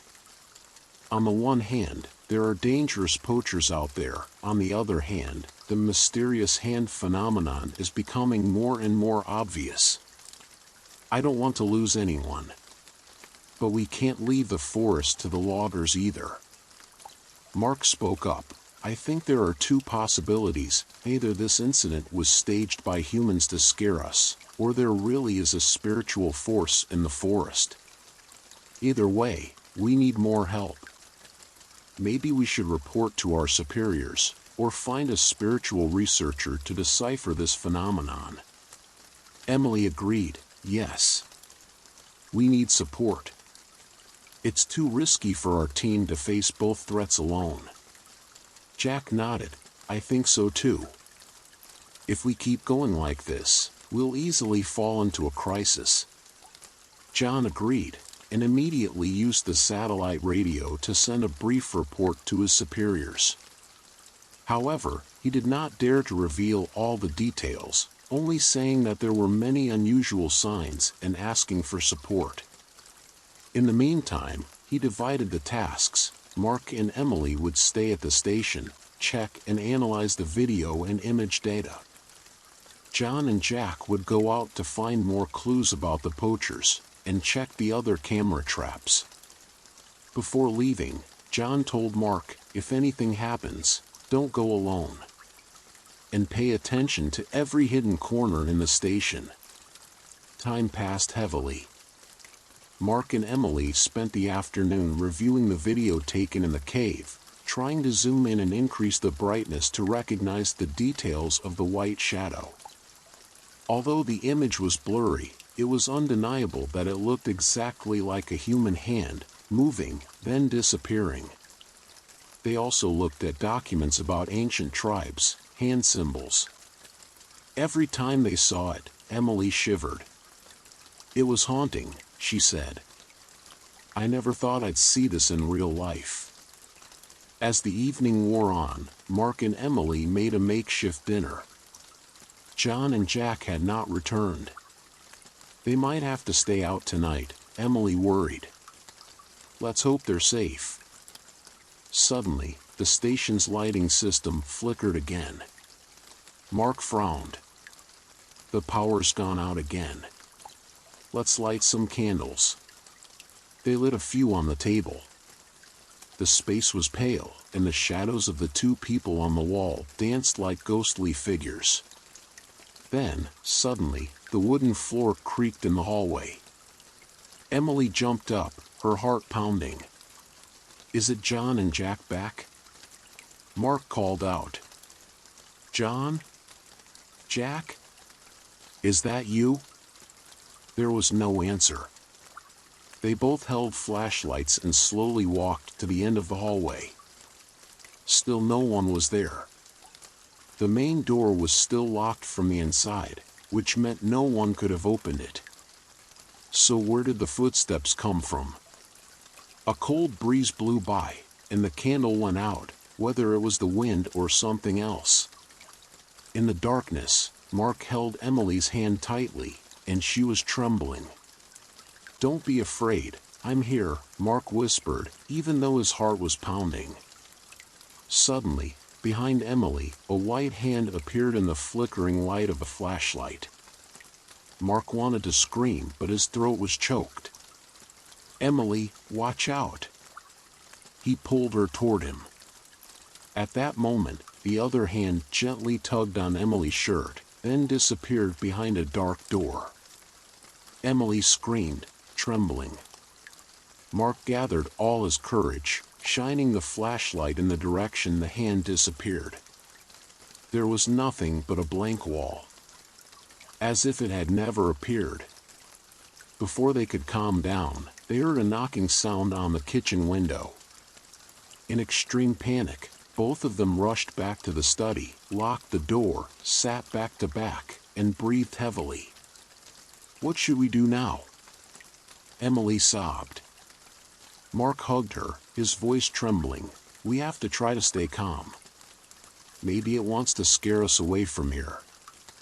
But I'm not sure." In the darkness, all their senses were on edge. Occasionally, they heard very light footsteps, the sound of the door frame shaking. But nothing directly attacked. It felt like the mysterious hand just wanted to play a game of cat and mouse.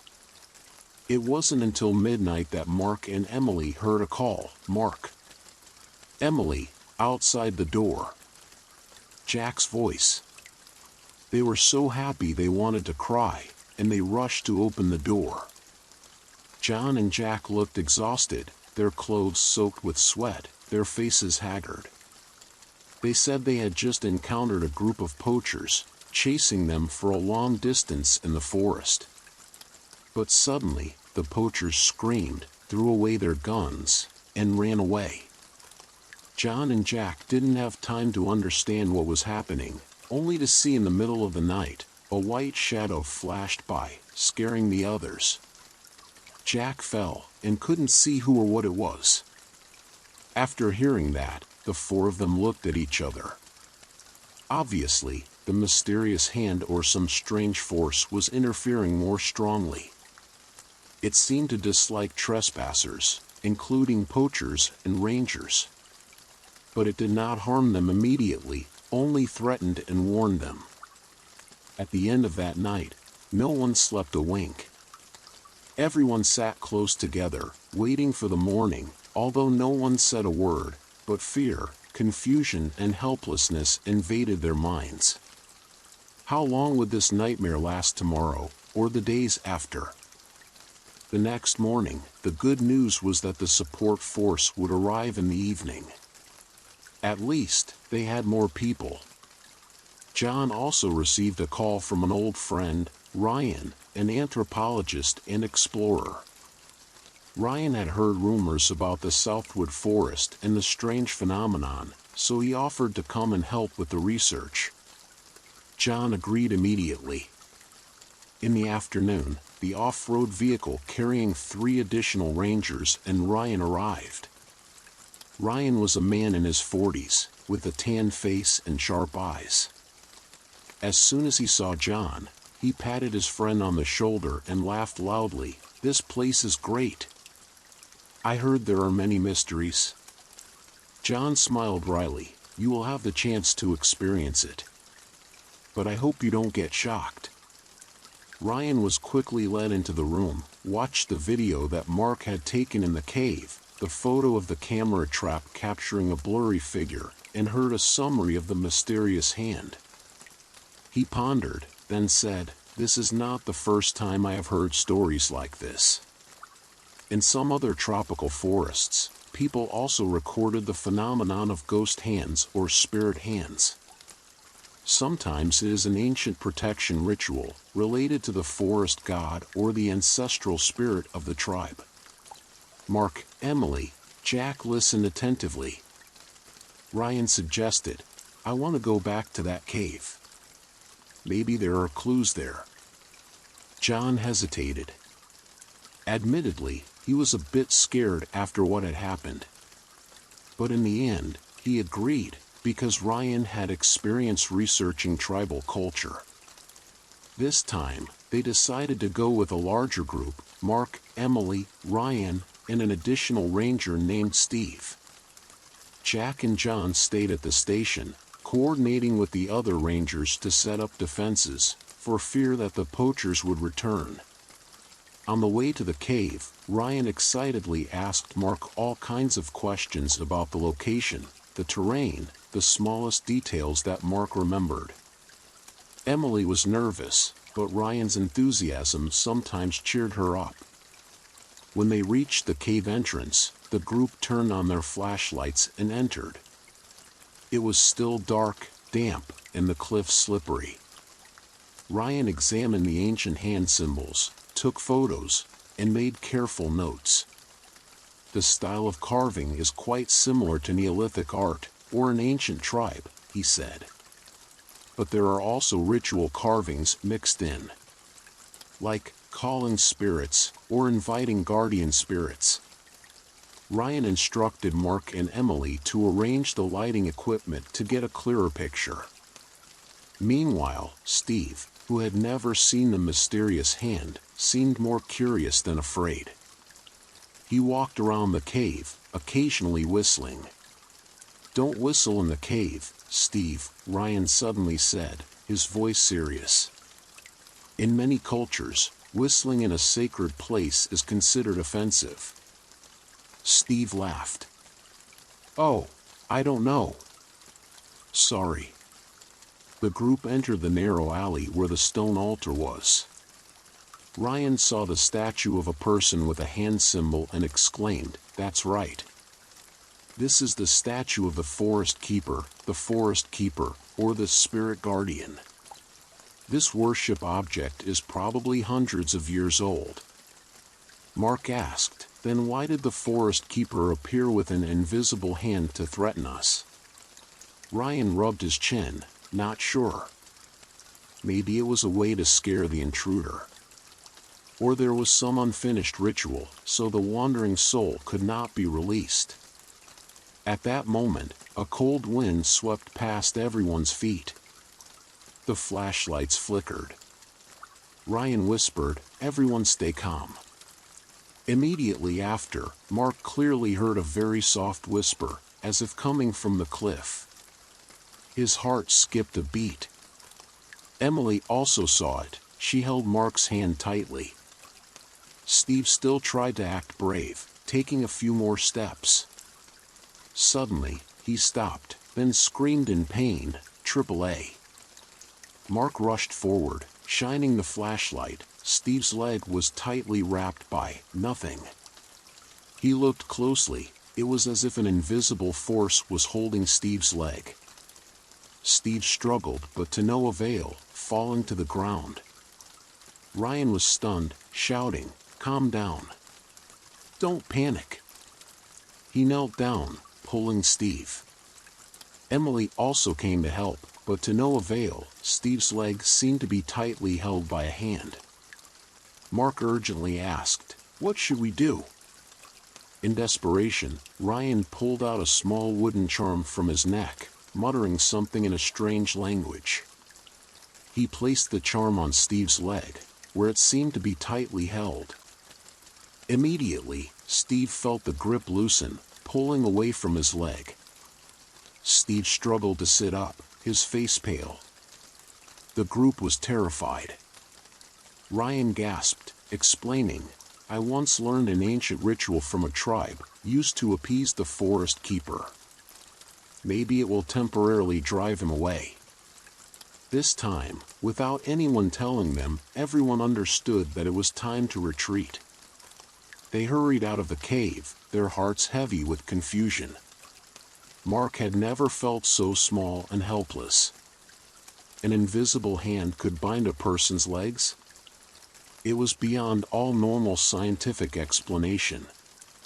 On the way back, Ryan pondered, only when we understand the ritual or how to communicate with the spirit guardian can we hope to avoid conflict.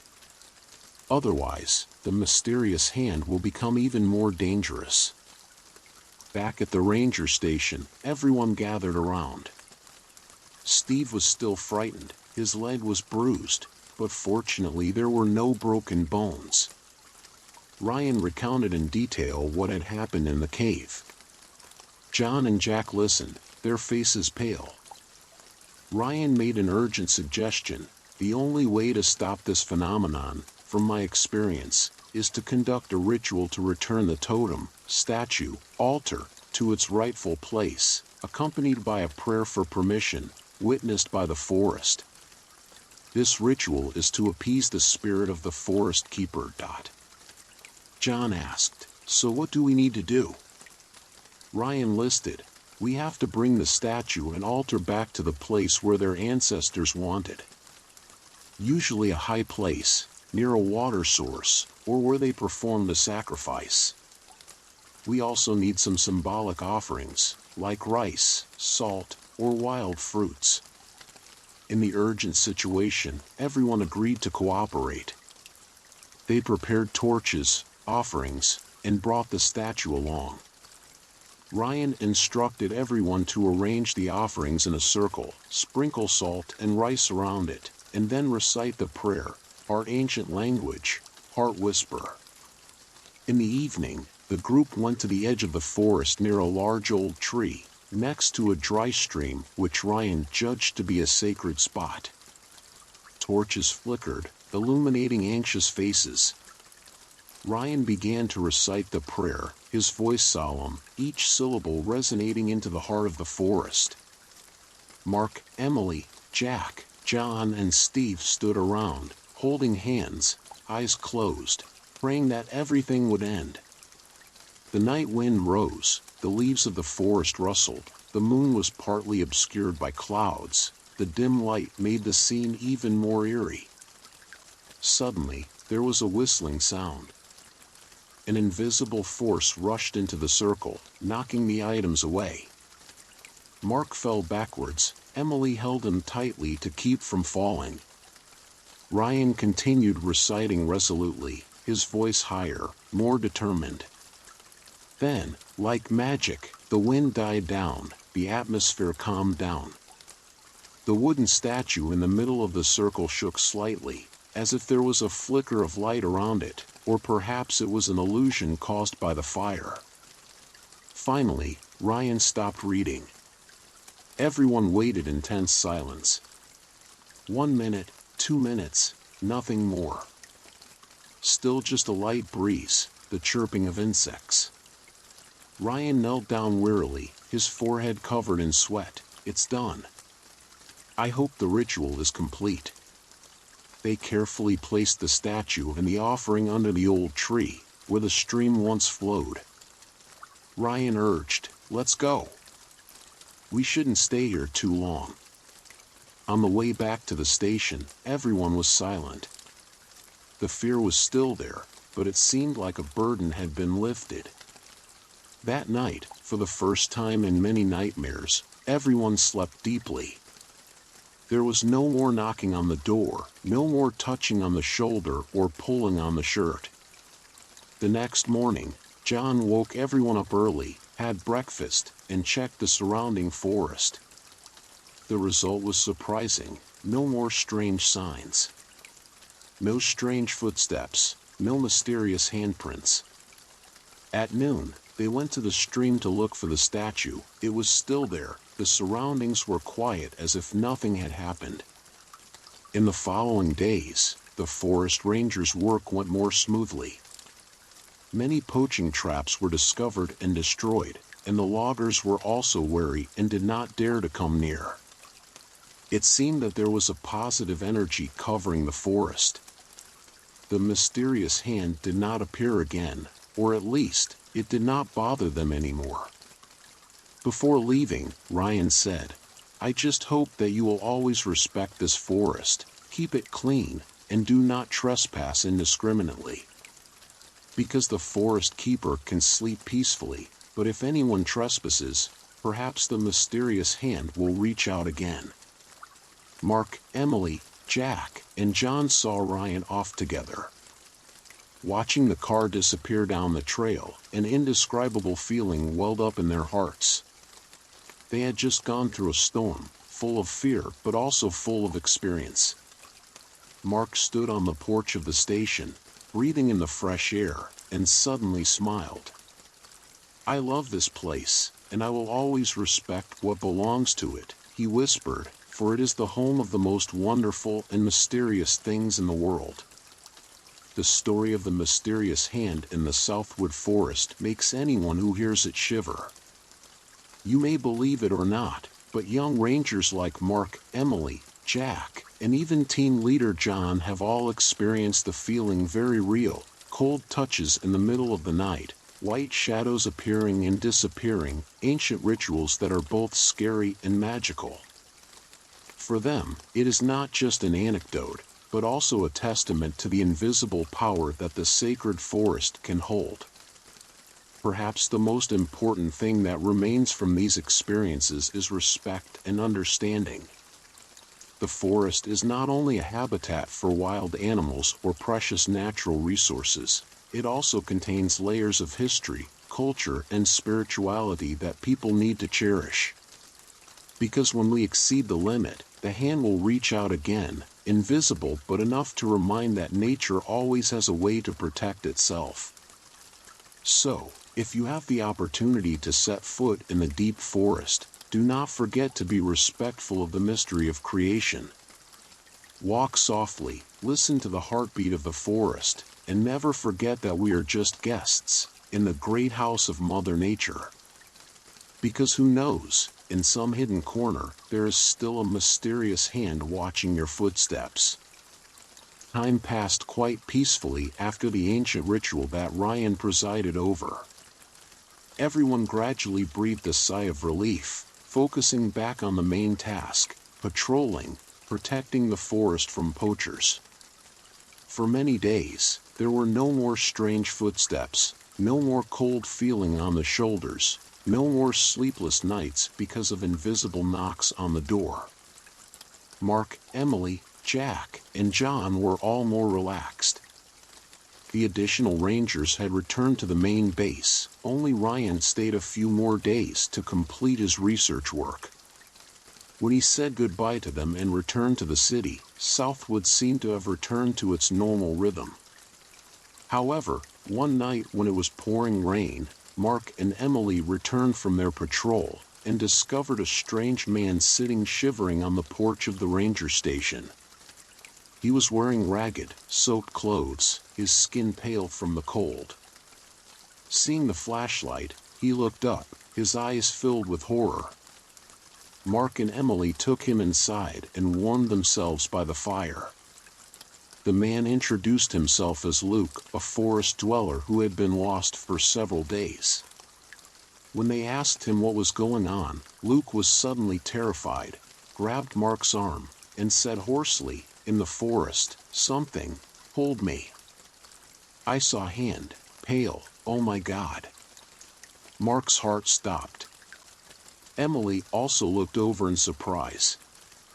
The mysterious hand had returned? But perhaps the fact that they had performed the ancient ritual had calmed everything down?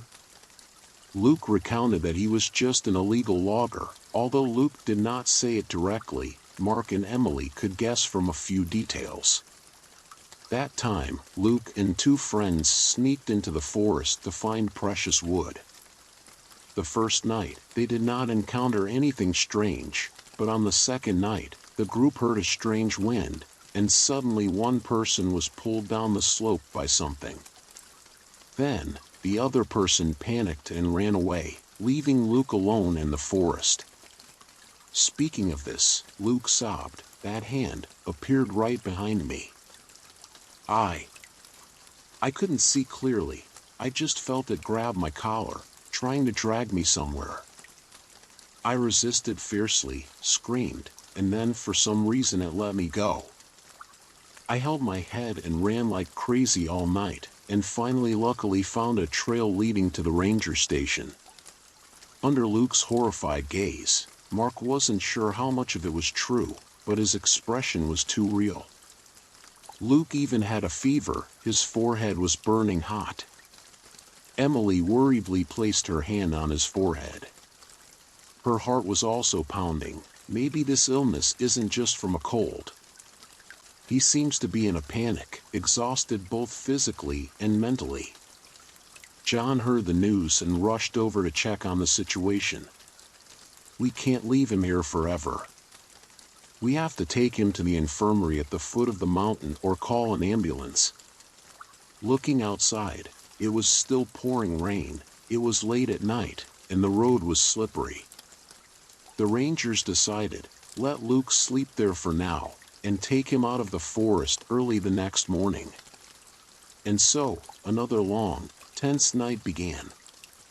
Luke huddled on the makeshift bed, groaning, occasionally screaming, "The hand. There it is. Pulling me again." Sometimes, he threw off the blanket, trembling. Mark and Emily had to take turns watching and comforting. "It's okay, you're in a safe place, we'll protect you." In the night, the wind blew through the cracks of the door, whistling in waves, like the sigh of the forest. Mark sat reading with the lamp on, trying to fight off sleepiness. But suddenly, Luke jumped up, his eyes rolling back, screaming, "It's there. It's looking at me." Then Luke rushed forward, pushing Mark down, pointing to a dark corner of the room with one hand. Mark quickly grabbed the flashlight and shone it over. It was still just an empty corner. But the window next to it seemed to shake slightly, as if someone had just pressed a hand against it. Mark's heart clenched. All the familiar feelings of fear flared up. Mysterious hand? Or was Luke just paranoid? Emily rushed over from the next room, supported Luke, and stroked his shoulder to comfort him. Luke gradually calmed down, muttering, "Please don't hurt me, please don't." It took a long time for him to fall asleep. Looking at Luke's miserable face, Mark and Emily trembled. After all, the story was exactly what they had experienced not long ago. So, mysterious hand could still be lurking around for those who encroached on the forest. The night passed heavily. At dawn, the rain stopped. John contacted the local medical team. They arranged to send someone to pick Luke up. A few hours later, an ambulance arrived, and Luke was helped down to the infirmary. Before leaving, he still held Mark's hand tightly, his voice filled with fear. Don't let it take me." Mark could only reassure him, promising that he would do everything. When the ambulance left, everything was silent.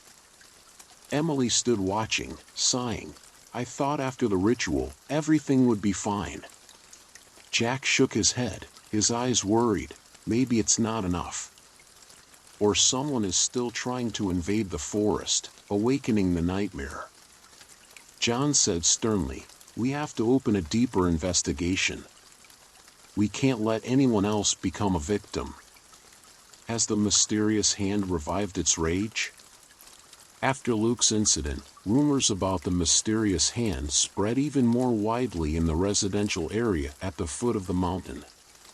People who raised cattle, logged wood, or went to the forest were all confused. They heard that someone had their shirt pulled, someone slipped and fell, someone mysteriously disappeared. That made many people gossip. Southwood Forest is haunted. There really is a ghost. Or, could it be the forest god taking revenge? Some people took advantage of this rumor to scare people and raise the price of forest ghost tour services. In the noisy pubs in the nearby town, people were whispering all kinds of things. "I heard that an invisible hand appeared in the middle of the night, grabbed people's ankles and dragged them around. Then, some people died from fear and fainted right in the forest." Faced with the wave of rumors, the local government was forced to intervene. They sent representatives to the Southwood Ranger Station, asking to know the situation. A district official named Robert, a Vietnamese American with a straightforward personality, was assigned. Robert met with John, Mark, Emily, and the whole team. One by one, everyone reported the story, from the mysterious hand incident to the ancient ritual, and then to the recent Luke incident. After listening, Robert frowned. "I have to report to my superiors." The security department is also concerned. They are afraid that there is an evil organization operating. "Are you sure it is a ghost? Or someone pretending to be a god or a ghost?" John replied, "We have witnessed inexplicable phenomena with our own eyes. Video evidence, pictures, and accounts from many witnesses. Of course, it is still not enough to conclude that it is spiritual or staged. But clearly we cannot extinguish this phenomenon in a simple way." Robert sat in deep thought for a long time. So if it is really a spiritual force, what should we do? How can the government suppress ghosts? If it is a human being who is threatening, we also need concrete evidence to catch that person. In short, I will request a large-scale coordination between rangers, police, and researchers. We must clarify the truth. Mark, Emily, and Jack looked at each other, their hearts heavy. They understood that once the government intervened, Southwood Forest could be tightly controlled, and outsiders would flock there, causing serious disruption to the ecosystem here. Moreover, even they were not sure whether the government's handling would be effective or just add fuel to the fire. The next day, a group of police, provincial rangers, and several experts from the Institute of Environmental Science arrived. They set up a mobile station right next to John's wooden house. Machines, sensors, and night vision cameras were installed everywhere, aiming to catch red-handed any unusual phenomena. During the day, the police group divided up to patrol, searching for clues of poaching gangs.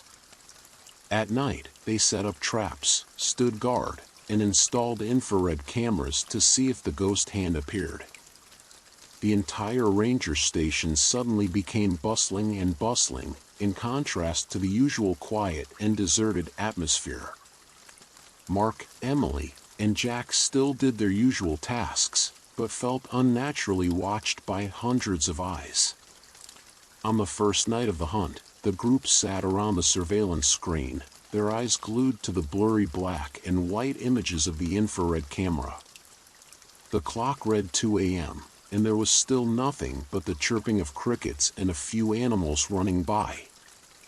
Suddenly, a motion sensor beeped, signaling strange movement in the area near the cave where Mark and John had found the ancient altar.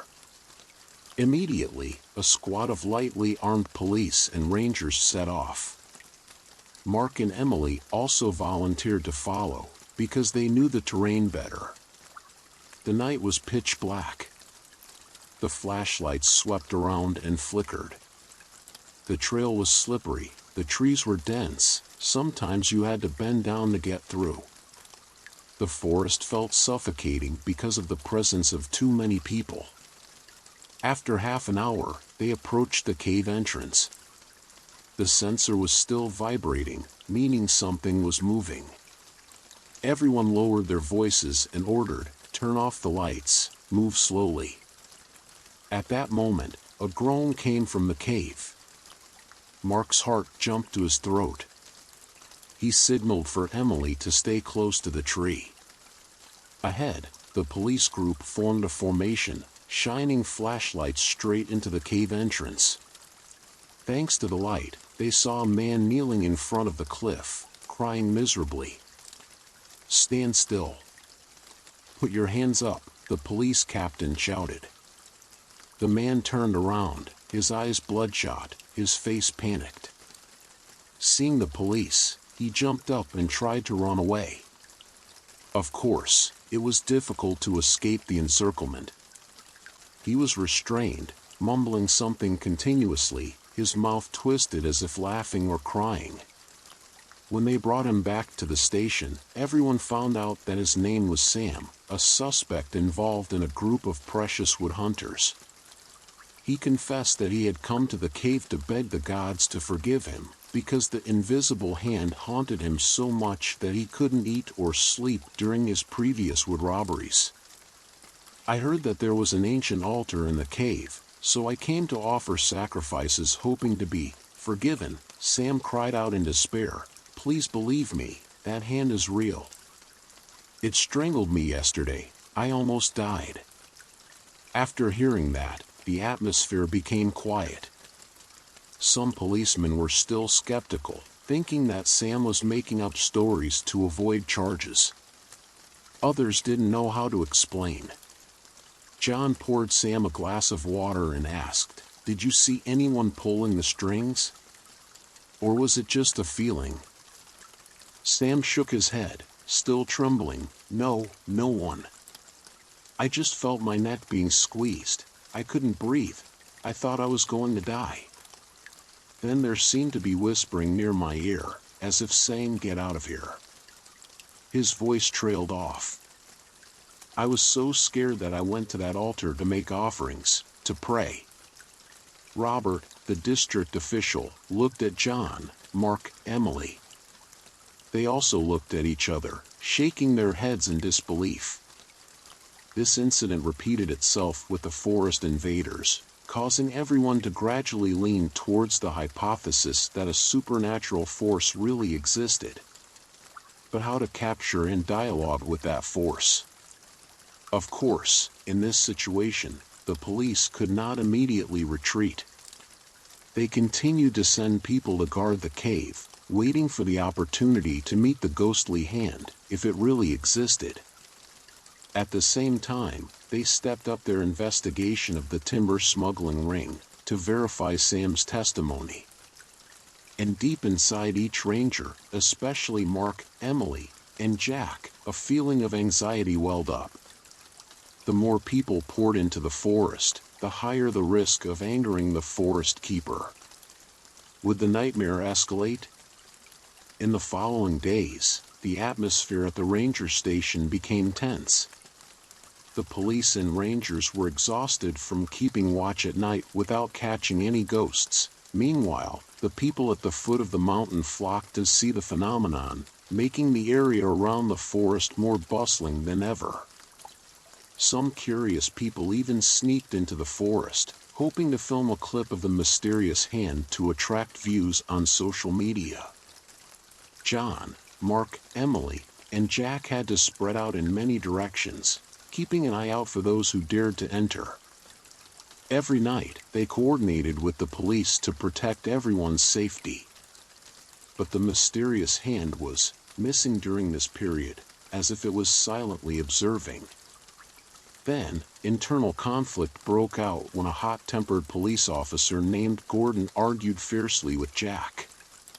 The reason was that Gordon caught a local person camping in the forest at night to look for ghosts, but Jack gently reminded them and took them out without writing a ticket. Gordon thought Jack was too soft, setting a bad precedent, while Jack argued, "I understand people's personalities, we shouldn't push them too hard. Besides, these young men aren't criminals, they're just curious." Gordon snapped, "That's a lack of discipline. We're on duty, not playing around. If we let everyone freely go into the forest, who knows, there might be more Lukes, more Sams, and then we'll blame the force." Jack got angry. "So you want to handcuff all the people? This is a national forest, not a prison. The way you're doing it will only make people more afraid of the authorities and antagonize the rangers." The argument became more and more heated, causing other police officers to intervene, and Emily had to intervene. John heard the news and rushed over, shouting, "Stop it! Let's not lose our unity. Both of you calm down." John's face was stern, his eyes flashing with disappointment. Gordon left angrily, while Jack turned to Emily, sighing, "This is so frustrating. I've never seen a case where forest rangers and police had to live together like this. They have a domineering attitude."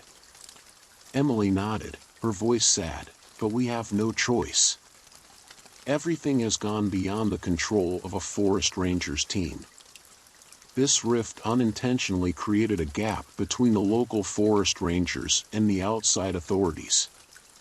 On the other hand, the local people were also divided into two groups. Some believed that the mysterious hand was a devil, while others blamed the forest rangers for making up stories to prohibit people from entering the forest to exploit.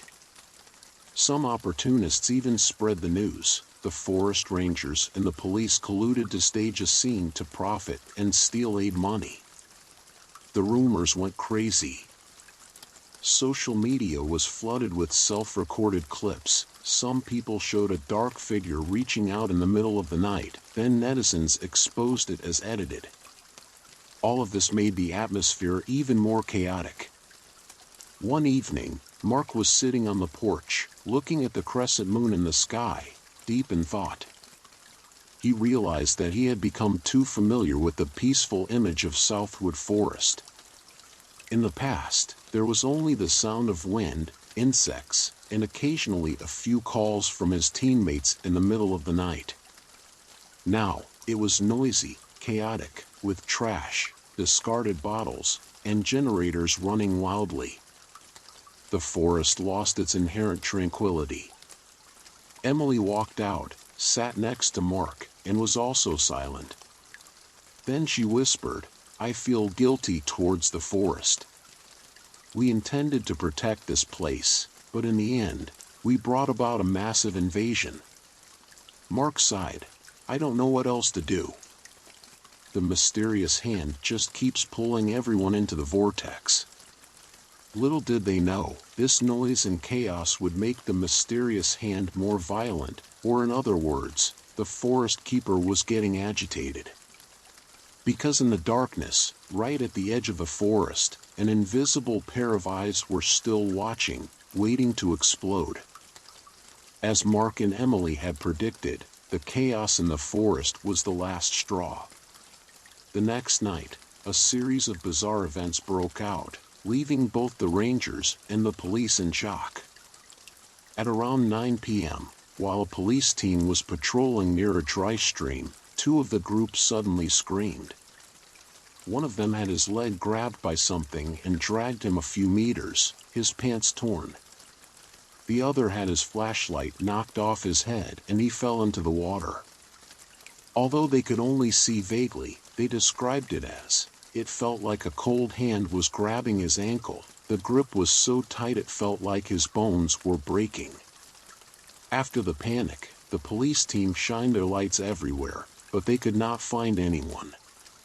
There were no traces of shoes, no branches low enough to scrape their feet. There was only the sound of the wind, the rustling of leaves, and the sound of a waterfall in the distance. The people who were dragged had to be carried back to the station, their spirits shaken. One of them had a severe sprain. Not stopping there, around 11 p.m., the intercom suddenly rang out. Another group was on duty at the edge of the forest. We saw a white light moving and hovering above the treetops, like an illusion. Then suddenly, a shrill laugh rang out. We couldn't find the source. Please help. Their voices trembled. John quickly mobilized more people, but when they arrived, the light had disappeared. Instead, a long scratch mark was carved into the tree bark, as if someone had just used a claw to dig into it. A policeman held up a flashlight, only to see a scratch mark 2 meters high. It couldn't be from an ordinary wild animal. 2 mysterious attacks happened in succession on the same night, terrifying the entire station. This time Gordon was also scared pale, no longer aggressively demanding to catch ghosts like before. Robert, a district official, had to call to report urgently, asking for instructions from his superiors.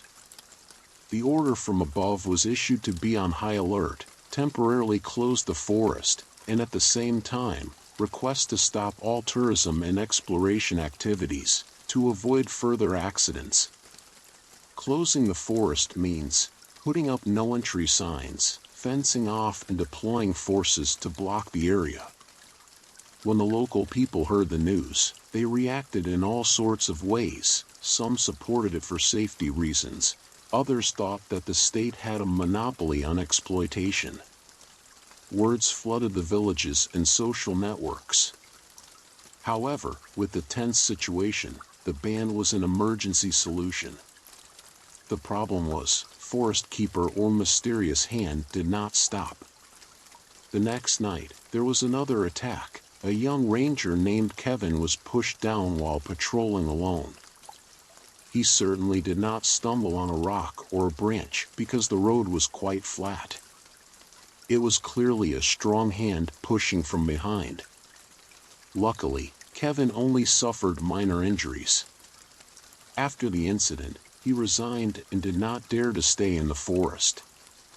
Mark, Emily, and Jack watched Kevin leave with their own eyes, feeling heartbroken.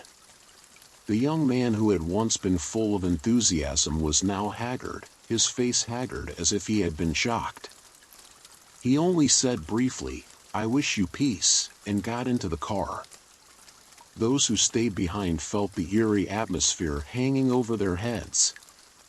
They thought that the previous ritual to appease the Forest Keeper would solve the problem, but the series of events that recurred proved that either the ritual was not enough, or the Forest Keeper was truly angry because of the constant destruction of the forest. Now, Southwood Forest had become the center of a crisis. The authorities were suspicious, the people were frightened, curious outsiders came, and the mysterious hand was becoming more and more ferocious. One sleepless night, Mark, Emily, and John sat down and discussed, "We can't leave it like this. Maybe we should re-establish the old ritual, or even find a way to communicate with the Forest Keeper."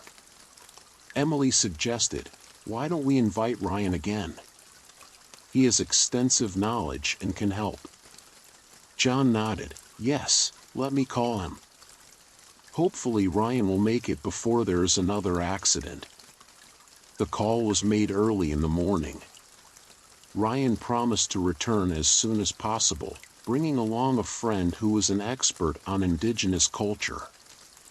Although they felt a little relieved, Mark, Emily, and Jack knew that there was not much time left. The mysterious hand was angry. Just one more night. Who knew what would happen?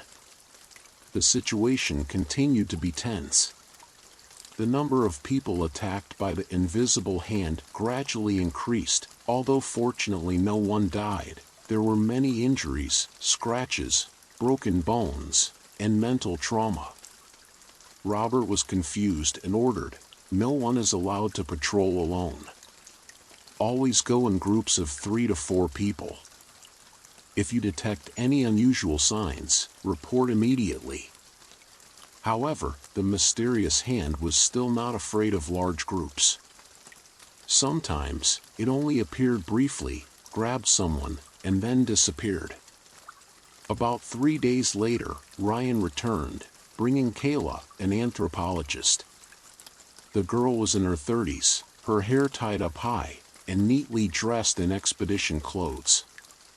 Upon arrival, Kayla walked around the ranger station, looking around, asking questions continuously. How long has this strange phenomenon been happening here? Do you have specific records of the date and time? Emily answered enthusiastically, showing Kayla the reports. Kayla flipped through the pages and pondered. There is a pattern. The attacks usually happen from dusk to about 3 a.m.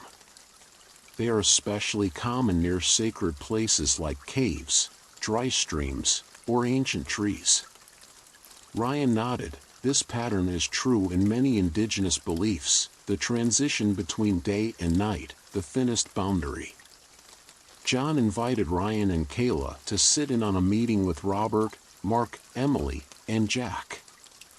The police team also sent a few people to join. Everyone agreed on a plan to perform a larger atonement ritual, led by Kayla and Ryan, to try to talk or make peace with the guardian of the forest. Kayla explained, according to some documents, when outsiders trespass too far, the guardian of the forest will give them a few warnings. If people do not change, the spirit will become more aggressive. To appease, there must be appropriate offerings, and one must sincerely apologize to the forest. However, the ceremony requires few participants, no noise, no weapons. The more ostentatious, the more it will agitate the spirit. Robert frowned. Then how can we ensure safety?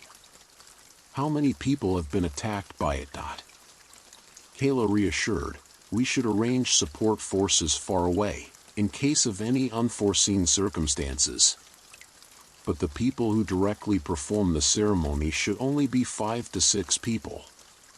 Finally, the plan was finalized. Kayla, Ryan, John, Mark, Emily, and Jack would participate in the ceremony. The remaining police and forest rangers would be stationed outside, to avoid making the forest keeper feel overwhelmed. That night, at 11 o'clock, 6 people set out into the forest. They brought torches, some rice, salt, fruit, and a jar of rice wine, things Kayla thought were necessary to offer to the forest keeper. The venue, the base of an ancient tree by a dry stream, where Ryan had placed the wooden statue. The path leading into the forest was dark, lit only by flickering torches. It seemed that the forest was still angry. The wind blew in strong gusts. The leaves swayed like cold arms. Mark felt his heart pounding, sweat pouring out despite the cold night air. Emily held his hand, giving each other some courage. Jack was cautious, looking around, afraid of suddenly being pulled on his shirt again. John kept his composure, his steps steady, leading the group. Ryan and Kayla followed closely behind, mumbling a few sentences of the native language that Kayla had learned from ancient documents. Hopefully this language is enough for the forest keeper to understand, Kayla whispered to Ryan. When they reached the base of the ancient tree, they saw the wooden statue of the forest keeper still there, covered with moss. Everyone was nervous, forming a circle, placing offerings around the base of the tree, lighting candles, and pouring rice wine. Kayla began to recite the prayer, "We are the ones who have sinned, now sincerely atone for our sins, and ask for permission to be at peace with the guardian of the forest." The prayer was long, interspersed with many ancient phrases. Kayla's voice echoed in the quiet space, and occasionally the wind whistled in response. In the flickering torchlight, everyone's faces were tense, listening attentively to Kayla's every word. Every now and then, Ryan added a few sentences, asking for forgiveness, vowing to protect the forest. John, Mark, Emily, and Jack bowed their heads, as if surrendering their fate to the ritual. Everything was silent, except for the sound of the wind and the pounding of their hearts. Then suddenly, in the middle of Kayla's prayer, a growl sounded somewhere. Everyone jumped. Mark held the torch, trying to shine it into the bushes. There was no sign of the wild beast. The sound rang out again, a mixture of howling wind and human groans. "Don't panic," Kayla whispered. She lifted the wooden statue, holding it high. "We return the sacred object, hoping the forest will accept it and protect us." Suddenly, the wind picked up. The leaves on the trees above were swept away, rustling like a rain of leaves. The torch swayed, about to go out. "Keep the fire!" John shouted softly. Jack put his hand up to block the wind, his eyes on Kayla. The wind whipped so hard, it almost knocked Ryan over. Emily panicked, clinging to Mark. "Just like the day we did the ritual last time," Ryan shouted. "Hold on." Kayla continued to read, her voice getting louder to drown out the wind. It felt like an invisible tornado was forming. Kayla's hair was flying, her face glowing with determination. At that moment, Mark saw something flash beside the tree, like a pale, ghostly hand reaching out toward Kayla. He wanted to rush forward, but his feet were rooted to the spot. Emily saw it too, and she shouted, "Kayla, be careful." A strangely warm air suddenly spread. The leaves stopped falling, the wind died down. Everyone stared at each other, breathing a sigh of relief. Could it be that the forest keeper had accepted the request? After that second ritual, the group was exhausted, but everyone felt light-hearted. They helped each other back to the station at night. Ryan and Kayla were exhausted, but their faces were bright as if they had just overcome a life-and-death challenge.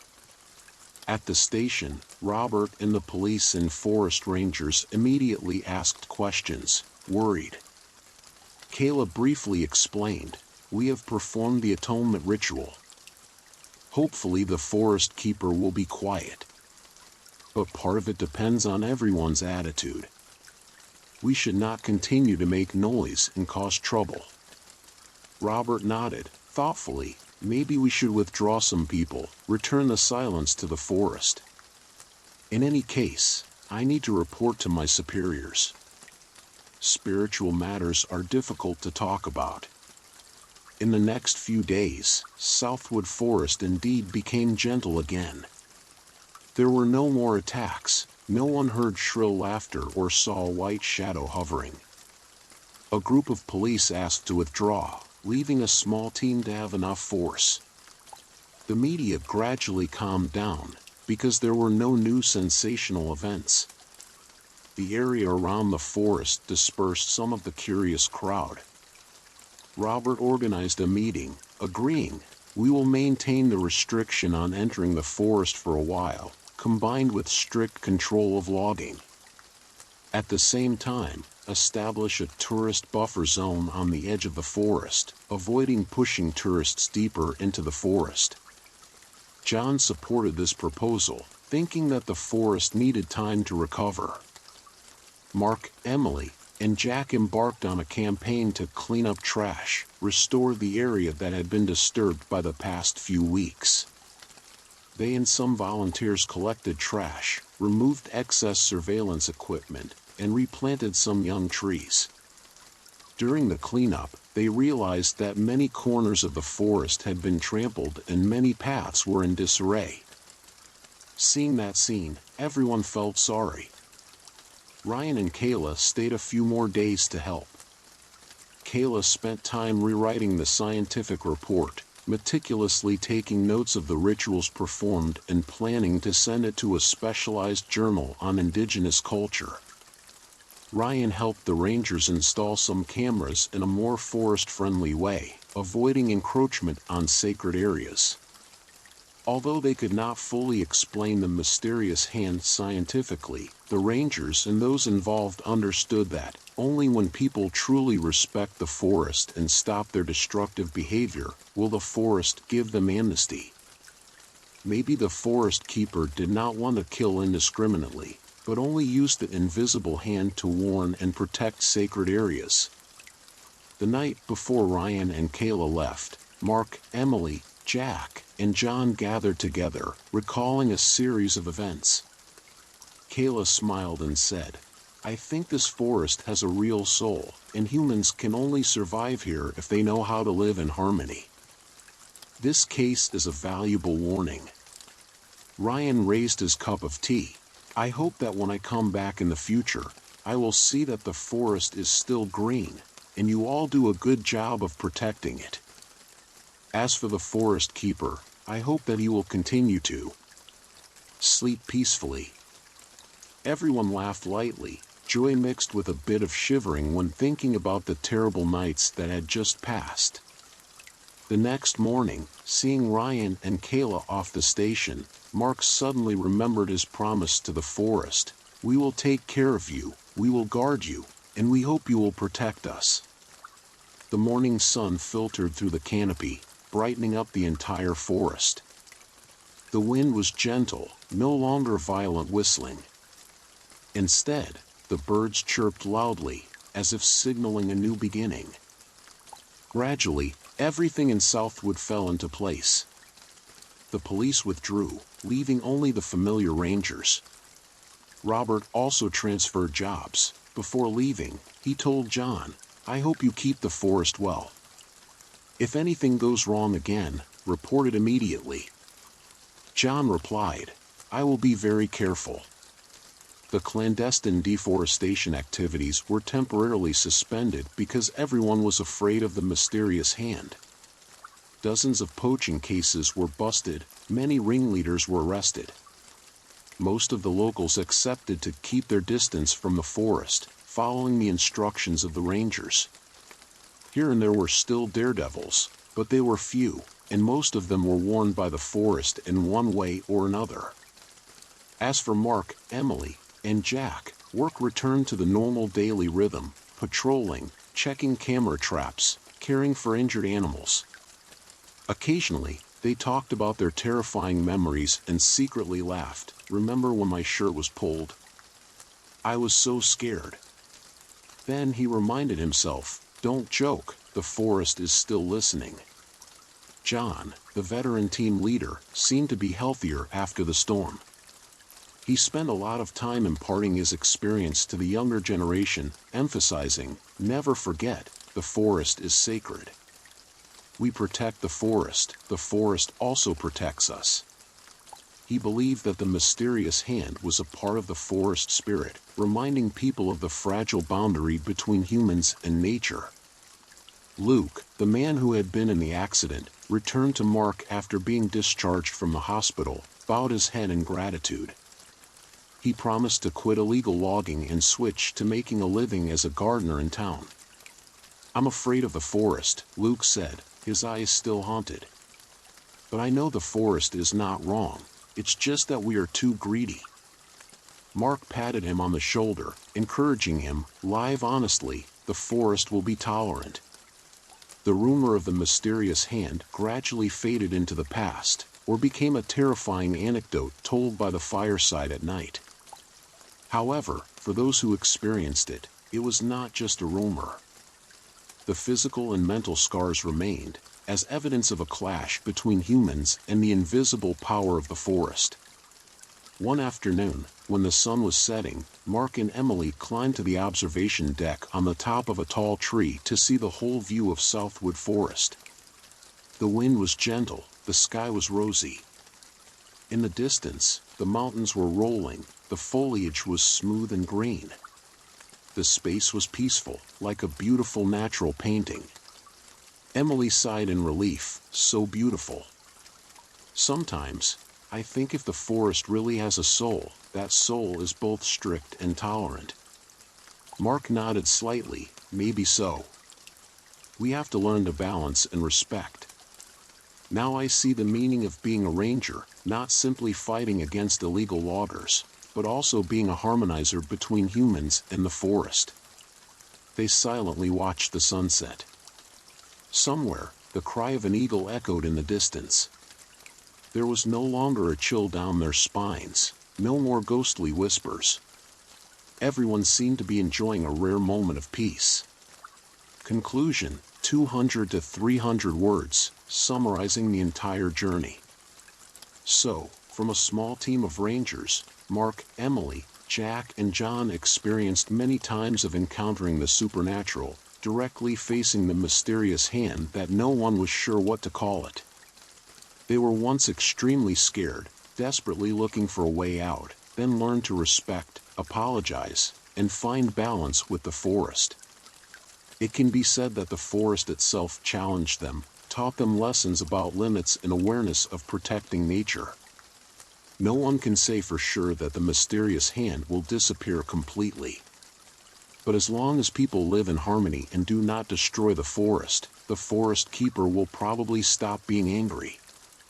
And those who have stayed, continue to protect Southwood, still quietly patrolling under the green canopy, silently praying that the forest will always be peaceful, because they know, in the dark, there may always be an invisible pair of eyes watching. You have listened to the story.